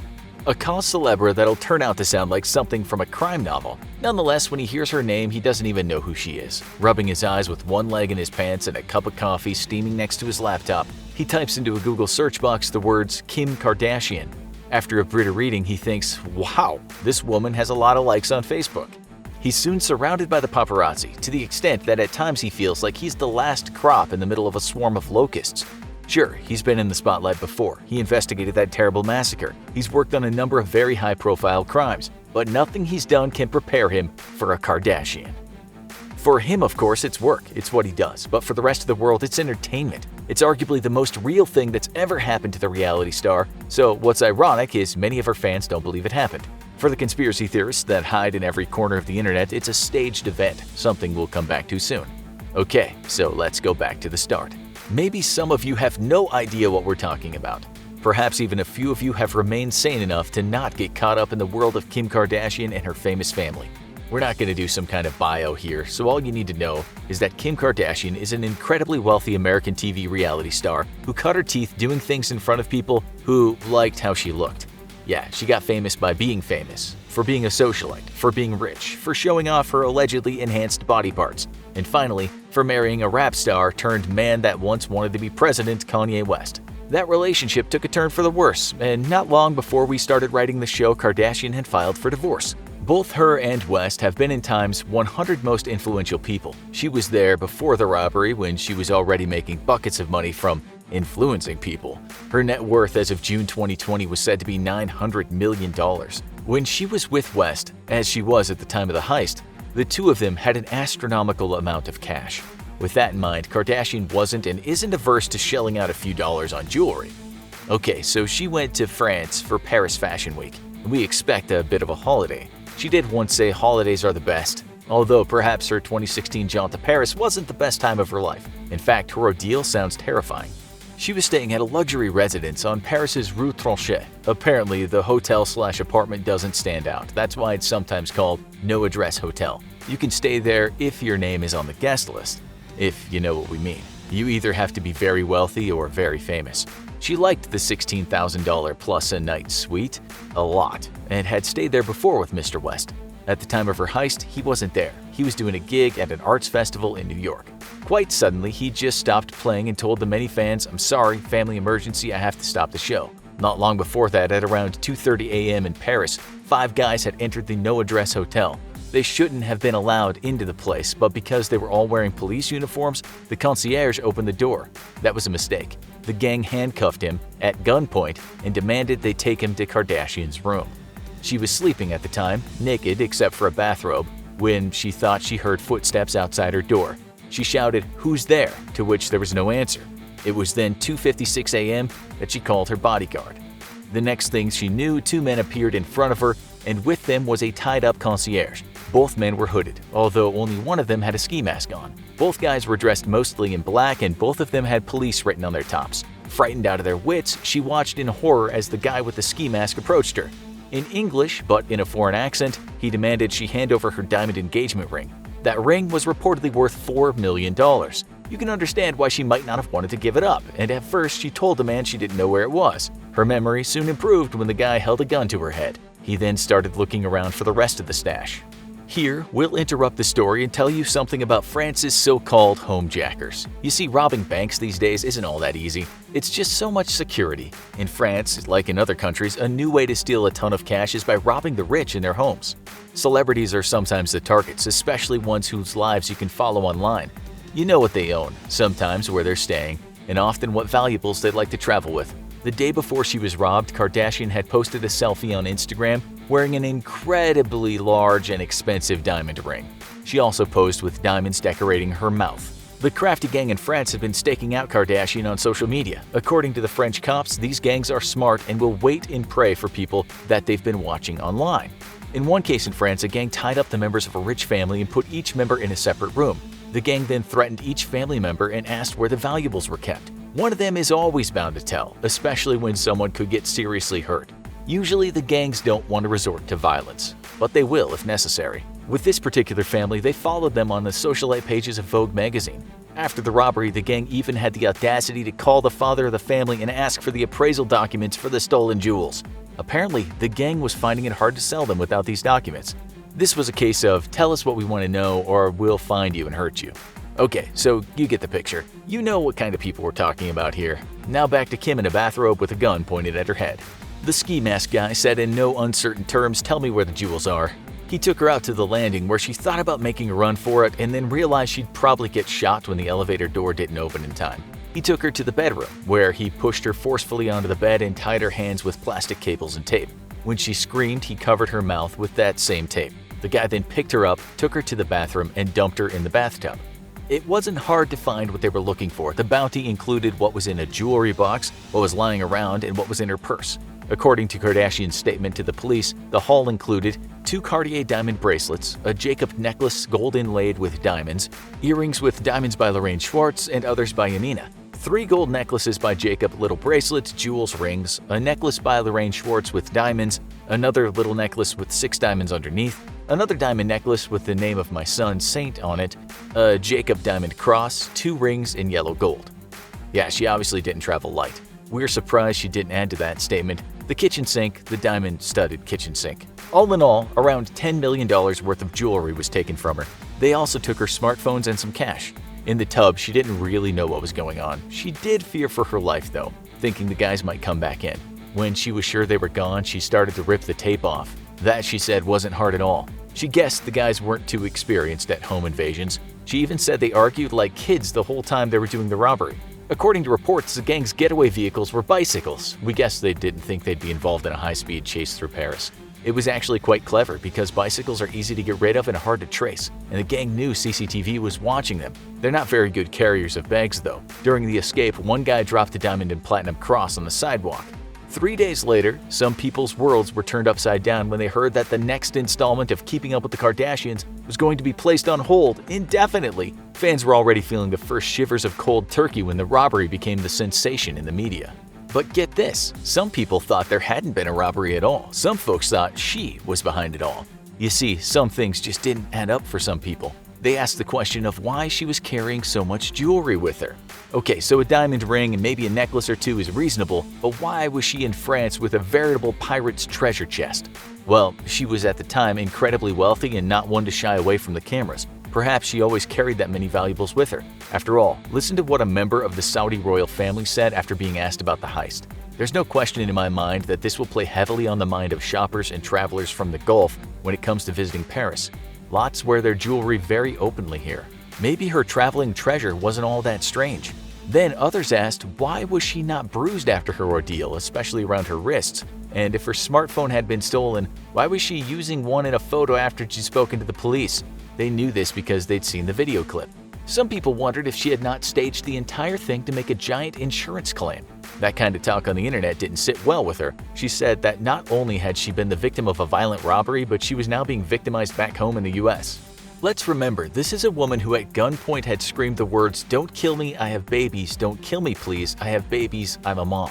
She soon filed lawsuits against several media outlets and put a gag order on that video. She later dropped the lawsuits, which inspired conspiracy theorists once again to air their knee-jerk reactions online. Okay, they said, maybe she didn't do it for the insurance money, but maybe she just wanted even more publicity than she already has.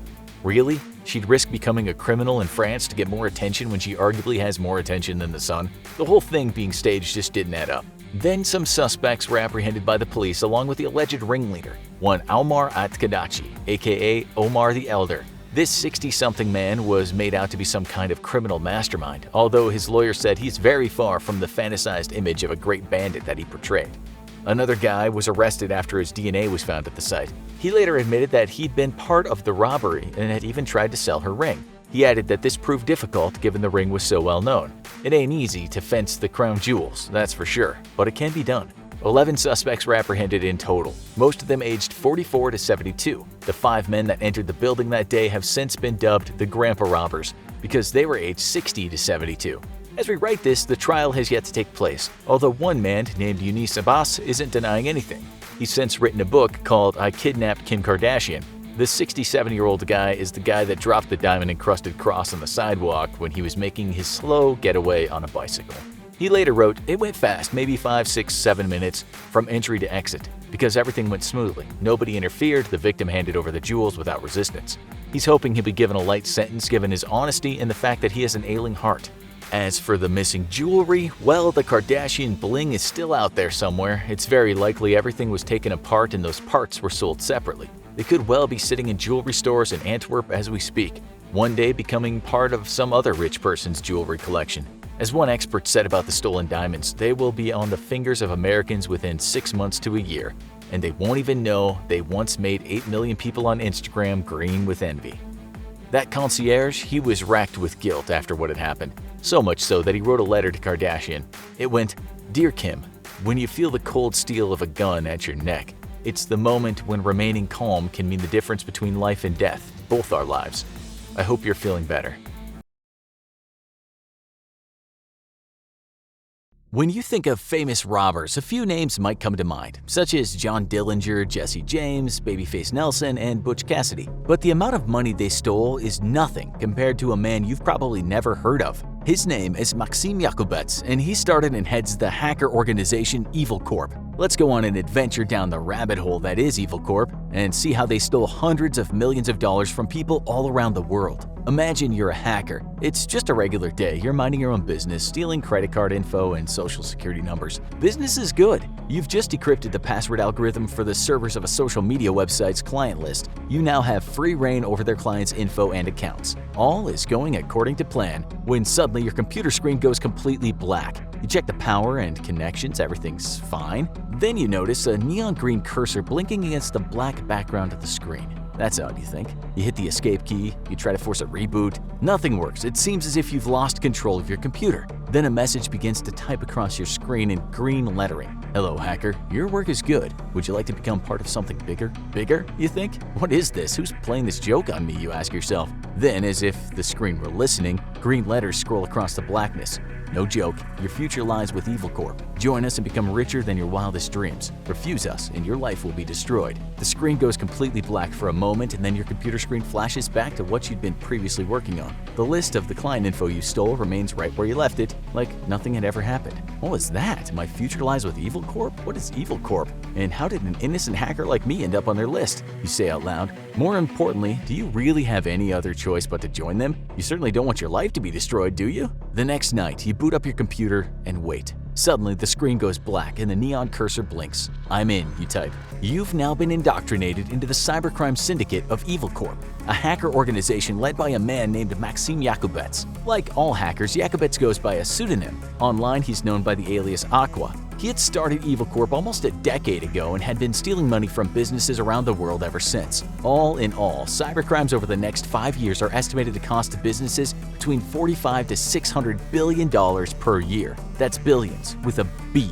Once in the organization, you're given their most powerful tool. Aqua, or Yakubets in the real world, sets you up with two of the most powerful malware viruses on the market. The programs are called Zeus and Bugat. Both can be used to steal bank account information, so that you can hack into an unknowing user's account and transfer cash to money mules in different parts of the world. The way the malware works is simple yet effective. A link appears via email or a web page of the targeted person. You, the hacker, would monitor the links carefully. When someone clicks on the link, the malware is released onto their computer, which gives you free reign over their passwords and account numbers. You are living large with Evil Corp. You have the power of the evil organization at your fingertips. Once the malware is installed, a keylogger unlocks and sends you all of the target's passwords. The malware then does something very tricky. It creates fake banking pages prompting the person to voluntarily put in their credentials, thus speeding up the process of obtaining their information to a few keystrokes. You're now able to access all of the target's accounts and send their funds to the money mules hired by Evil Corp. These international money mules then launder the money. They've been recruited by Evil Corp via work-at-home job postings through regular job search websites. Who would have thought it'd be so easy? Evil Corp then gives each mule trivial tasks or busy work for a few days prior to being asked to handle the money transfers. They do this to weed out the slowpokes and people not taking the money laundering business seriously. To be fair, most of the money mules are misled and unaware that they're doing anything illegal. You can't help but sit back and smile as you send millions of dollars of stolen money to unknowing employees of Evil Corp. It's almost time for your payday. And then something surprising happens. You see your boss on the news. He is on an FBI's most wanted poster. Yeah, you knew Evil Corp was, well, evil, but you had no idea how evil until the report came out. Evil Corp had apparently stolen over $100 million from businesses around the world. But here's the thing that makes you question your allegiance to Evil Corp. They had stolen millions of dollars from schools and religious organizations. Is this who I am, you think? You're honestly just in it for the hacking and stealing of rich people's money. Kinda like a modern-day cyber Robin Hood. But stealing money from children and nuns? That's messed up. To make it worse, you see videos of your bosses at Evil Corp racing down the streets of Moscow, doing donuts around neighborhoods and parking lots, and even tempting the cops to chase them. They're doing these crazy acts in cars that are worth well over $100,000 each. You learn that Yakubets also works closely with other leaders in the organization, Igor Turashev and Evgeny Bogachev. The latter being the mastermind behind the powerful malware that Evil Corp had given you at the start of your hacker journey. All three of the leaders are wanted by the FBI. What's even more astounding is that the cash rewards for information leading to their arrests are all over $3 million. Yakubets himself is worth $5 million, the largest reward ever offered for a cybercriminal. After doing more digging, you find that Evgeny Bogachev, along with other members of Evil Corp, used the malware not just for stealing money, but for more insidious purposes. The team of Evil Corp hackers used the tools of the organization to search for classified information from countries that were of special strategic interest to the Russian government. Evil Corp was meddling in the stability of the world by stealing classified information from Turkey and Ukraine on behalf of the Russian government. This gives you pause. Maybe you've been going about this all wrong. You could be a millionaire and a hero just for providing information about Evil Corp to the feds. But what would Evil Corp do to you in return? There had been stories of people being let go from their jobs, having their identities stolen, or their lives ruined for getting in the way of Evil Corp.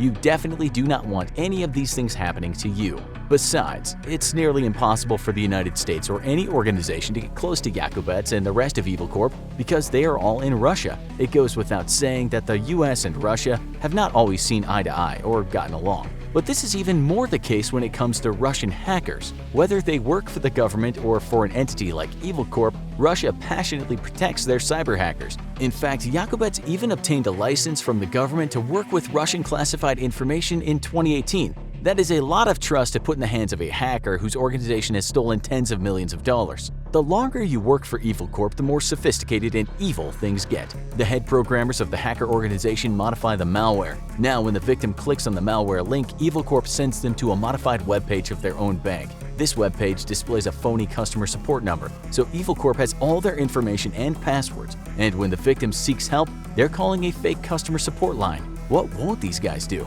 You slowly start to lighten your workload from Evil Corp. You know you have to somehow disappear and get away from the villainous organization. You start to deactivate your accounts, change your usernames, get off the grid. You still keep tabs on Evil Corp just to make sure you aren't on their hit list. Things are quickly getting out of hand at Evil Corp. Pictures of leaders of the organization with arms full of cash are being sent across the internet. They post a video with a pet lion cub they bought on the black market.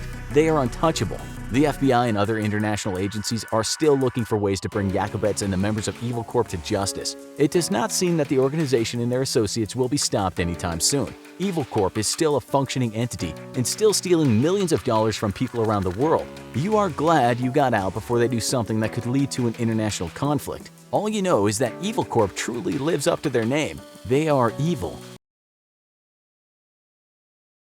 It's November 7th, 2000. On the south bank of the Thames in London's Royal Borough of Greenwich, the Millennium Dome, a huge building that looks like an overturned pasta strainer, is host to an underperforming expo about modern life's wonders in celebration of the year 2000. Outside the building and beyond a construction fence, a crew of 4 professional thieves are crammed into a mid-sized earth mover called a JCB, retrofitted to hold extra passengers. At 9:34 a.m., the digger bashes its way through the fence into a large metal shutter and into the vast tent-like structure. Inside, there's a circular vault and a showroom built to house the goods these raiders are after. The De Beers Millennium Diamonds, 11 spectacular blue, and 1 magnificent giant white stone, the Millennium Star, are all considered especially beautiful and incredibly valuable. The collection is part of a major marketing campaign by De Beers. As it would turn out, they'd get their money's worth. 3 of the team members wearing gas masks dart toward the diamond exhibit. 2 of the thieves enter the chamber while a third stays at the exhibit entrance. He drops a smoke canister to create confusion.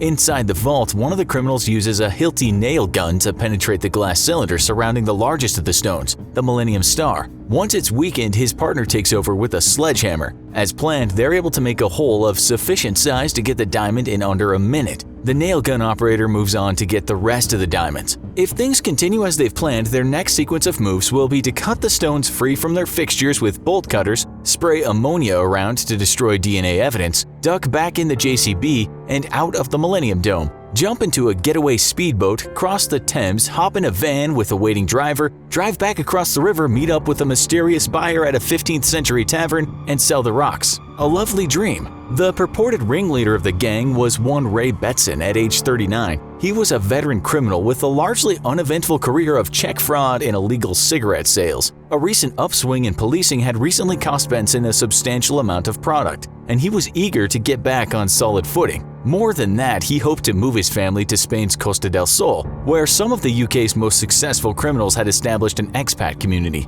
Now Betson, a stranger to armed robbery, was at the center of the world's would-be biggest diamond heist. These biographical details about Betson and most of the backstory we're recounting are from Chris Hollington's deeply sourced book, Diamond Geezers: The Inside Story of the Crime of the Millennium, which includes direct interviews with several of the blaggers, Cockney for crooks. Betson claims that his brother-in-law Michael Waring, a uniformed police officer assigned to routine patrol the area around the Millennium Dome, approached him about the plot. Waring, under oath, categorically denied any involvement of any kind. The facts notwithstanding, in Betson's version of the events, Waring introduced him to the plan's actual mastermind, a figure known only as Tony. Tony, if he existed, had the lowest profile of anyone on the crew. According to Betson, Tony had been dismissed earlier in the year from a job working security at the Dome, which was handled by a private firm called Group 4. Tony in turn was connected to a circle of insiders who could grease the way in for a smash and grab. Betson, convinced the plan was worth exploring, recruited the rest of the team.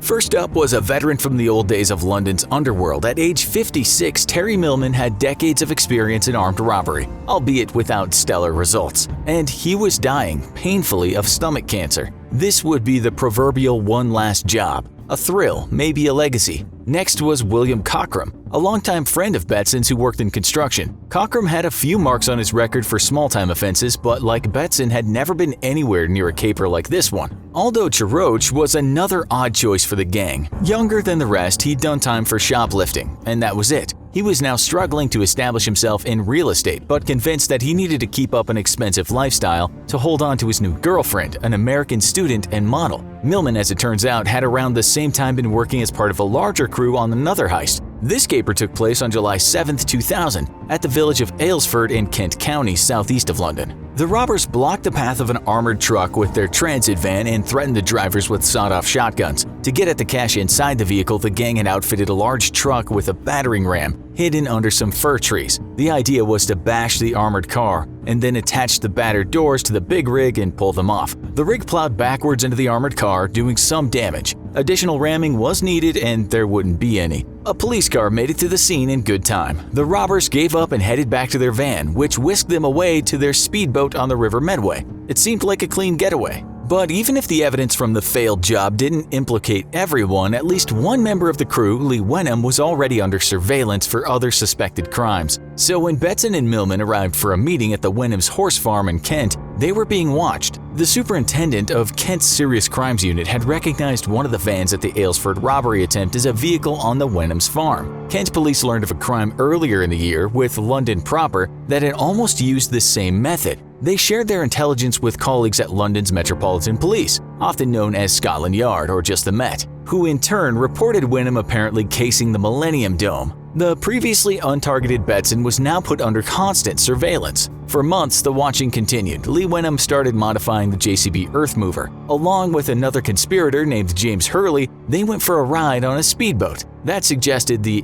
MO for whatever they were planning would be similar to the earlier security truck raids. Betson and Cockram also paid a visit to the Dome, with Betson's wife and kids along for the ride. The suspected criminals paid special attention to the vault for the De Beers diamond collection and captured video footage of the building's layout. The impression Betson came away with was consistent with the intel he'd allegedly received from Tony. The place had terrible security. Both the Group 4 security service and De Beers itself grew relaxed in their procedures to guard what was the most remarkable collection in the 100-plus-year history of the Diamond Giant. Although the huge and dazzling Millennium Star was the show's centerpiece, its co-stars were stunning as well. The largest among the blue stones in the Millennium collection was the Heart of Eternity, named for its shape. Weighing 27.64 carats, with a specific color of fancy vivid blue, a category shared by only 1% of the world's blue diamonds. Ranked among the world's most valuable diamonds, the value of the Heart of Eternity alone is well into the tens of millions of dollars if it were auctioned today. And of course, it wasn't alone. All told, the blue diamonds in the Millennium show weighed in at 113 carats or 22.6 grams. But the main attraction was bigger than all the other diamonds put together. The Millennium Star, a perfectly colorless, internally and externally flawless, pear-shaped diamond,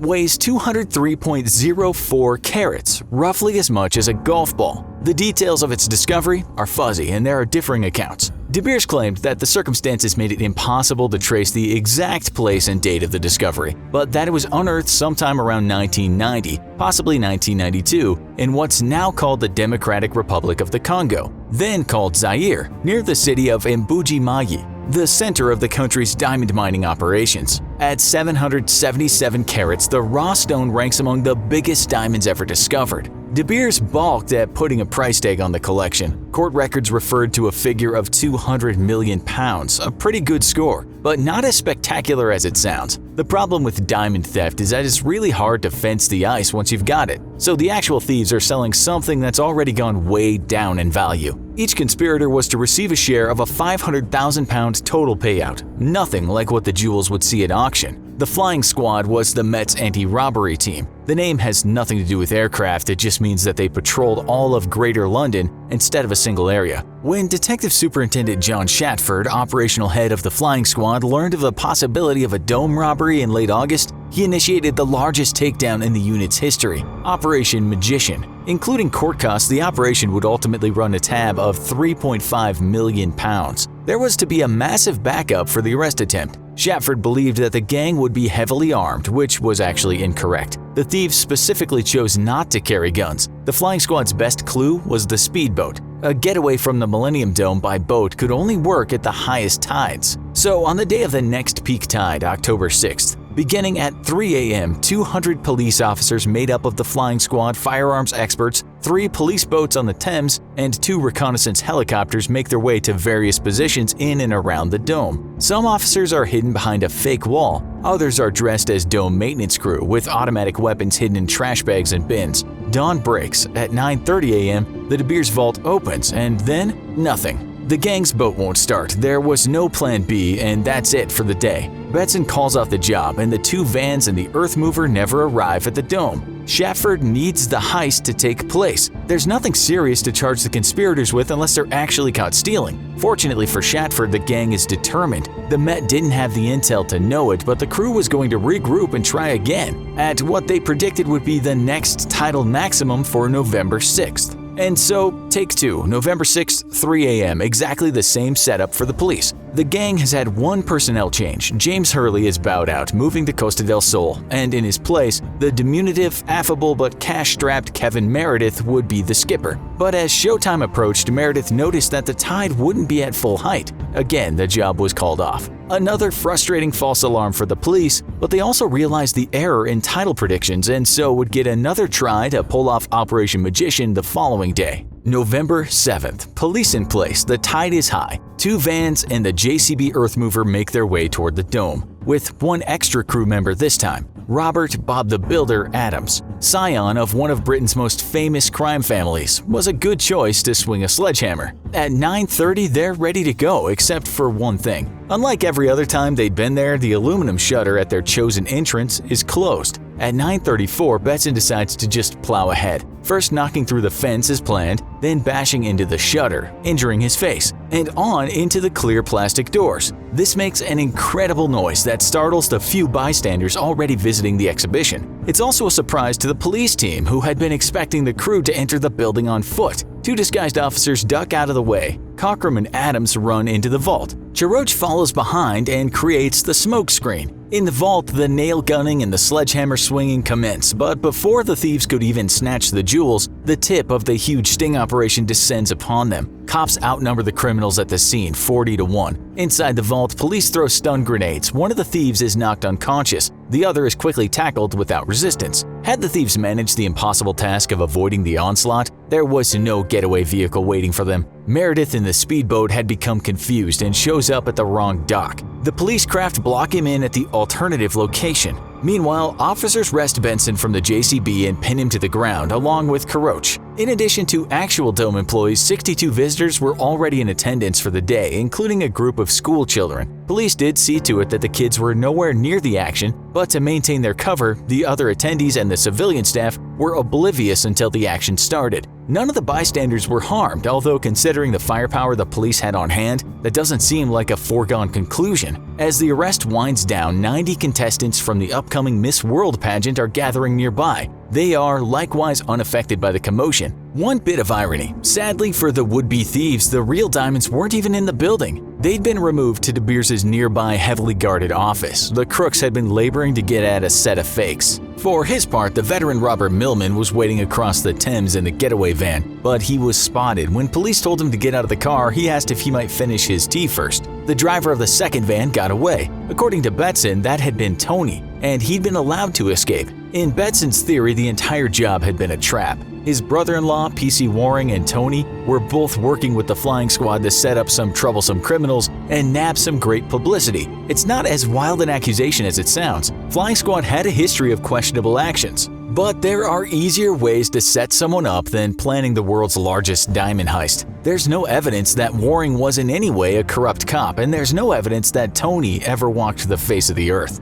Millman died, succumbing to cancer before the trial date. Betson and Cockrum each got 18 years. Karoch and Adams, 15. Meredith got 5 years, reflecting the fact that he wasn't in the Dome during the break-in and therefore had no chance to assault or threaten anyone inside. Lee Wenham, who had retrofitted the Earthmover, was tried separately and received a total of 13 years for both the Millennium and the Aylesford jobs. The Flying Squad sought to beef up Betson and Cockrum's resumes, speculating that they were tied to several earlier armed robberies. Naturally, their own testimony contained nothing to corroborate those claims. It's not impossible, but there's no proof that Betson and his friend were anything other than novices at big league heists. And if there was no Tony, Betson would have needed some other associate to help move the diamonds. Police came to suspect that James Hurley, the swapped-out boat pilot who fled to Spain, was the actual ringleader of the operation. Costa del Sol, with its rich stratum of British criminals, might have presented an opportune network to find a fence. Russia would likely have been the destination for the would-be buyer. In his book Diamond Geezers,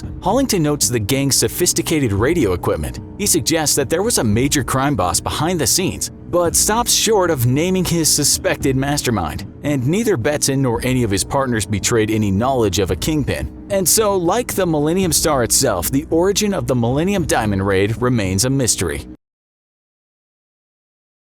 So far, in our big crime series of shows, we've featured psychopathic murderers, criminal organizations that have spanned the globe, and gangs of thieves that planned and performed some of the world's biggest heists. But the man we're going to talk about today doesn't seem much like a criminal at all. He was, and still is, by no means hardened and couldn't be said to be practiced in the arts of criminality. He's unlike any thief that has ever existed, and while you would hardly call him an expert at his trade, he's still managed to pull off scores of robberies that make him the world's biggest thief in terms of the value of what he stole. That's if we discount financial scams and focus on stolen goods. So, without further ado, welcome to this episode of the Infographics Show, the waiter who stole $1.4 billion. The man we're talking about is called Stefan Breitwieser, a Frenchman who was born on October 1st, 1971.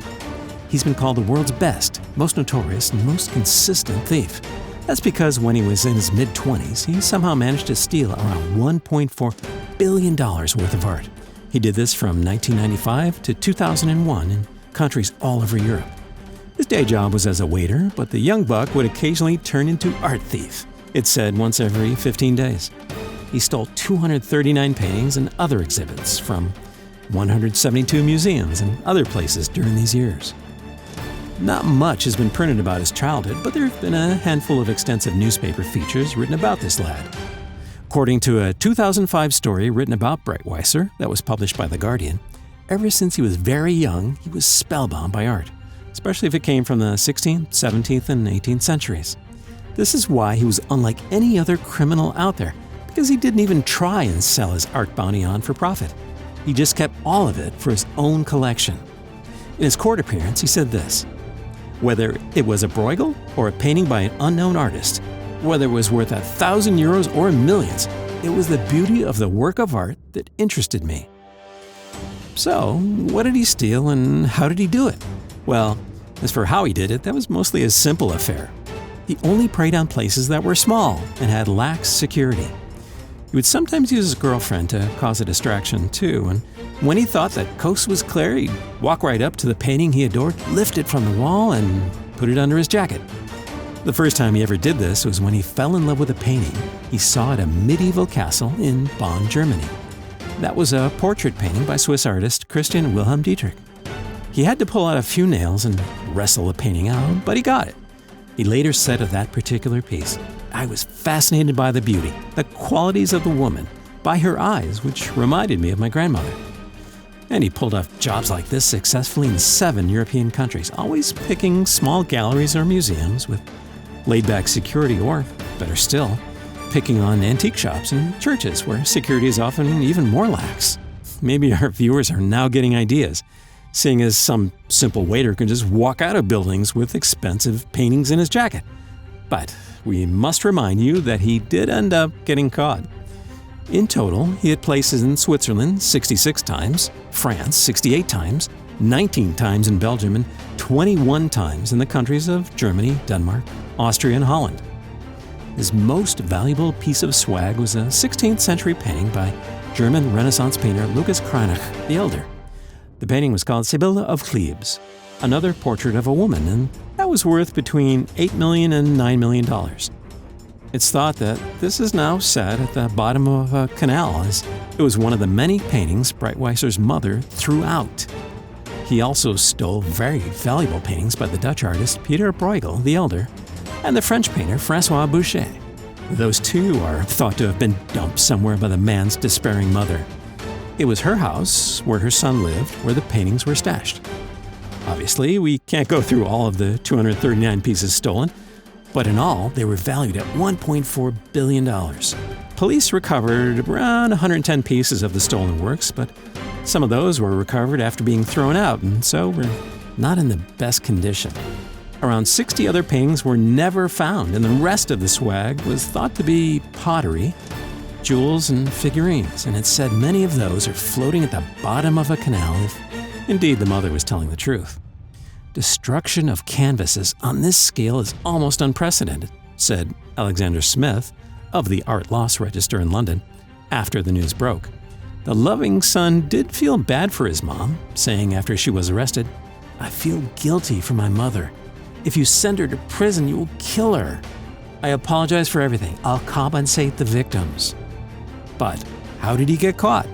Well, this first capture didn't turn out too bad for him.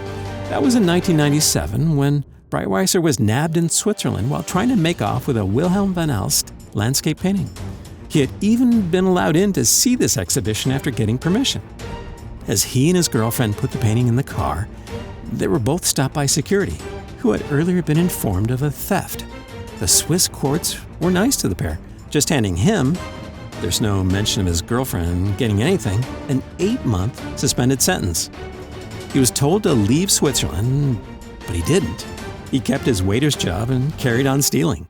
His temerity was the end of him, and his good luck ran out in 2001 when he was almost caught trying to steal a very expensive antique bugle, a brass instrument, from the Richard Wagner Museum in Lucerne, Switzerland.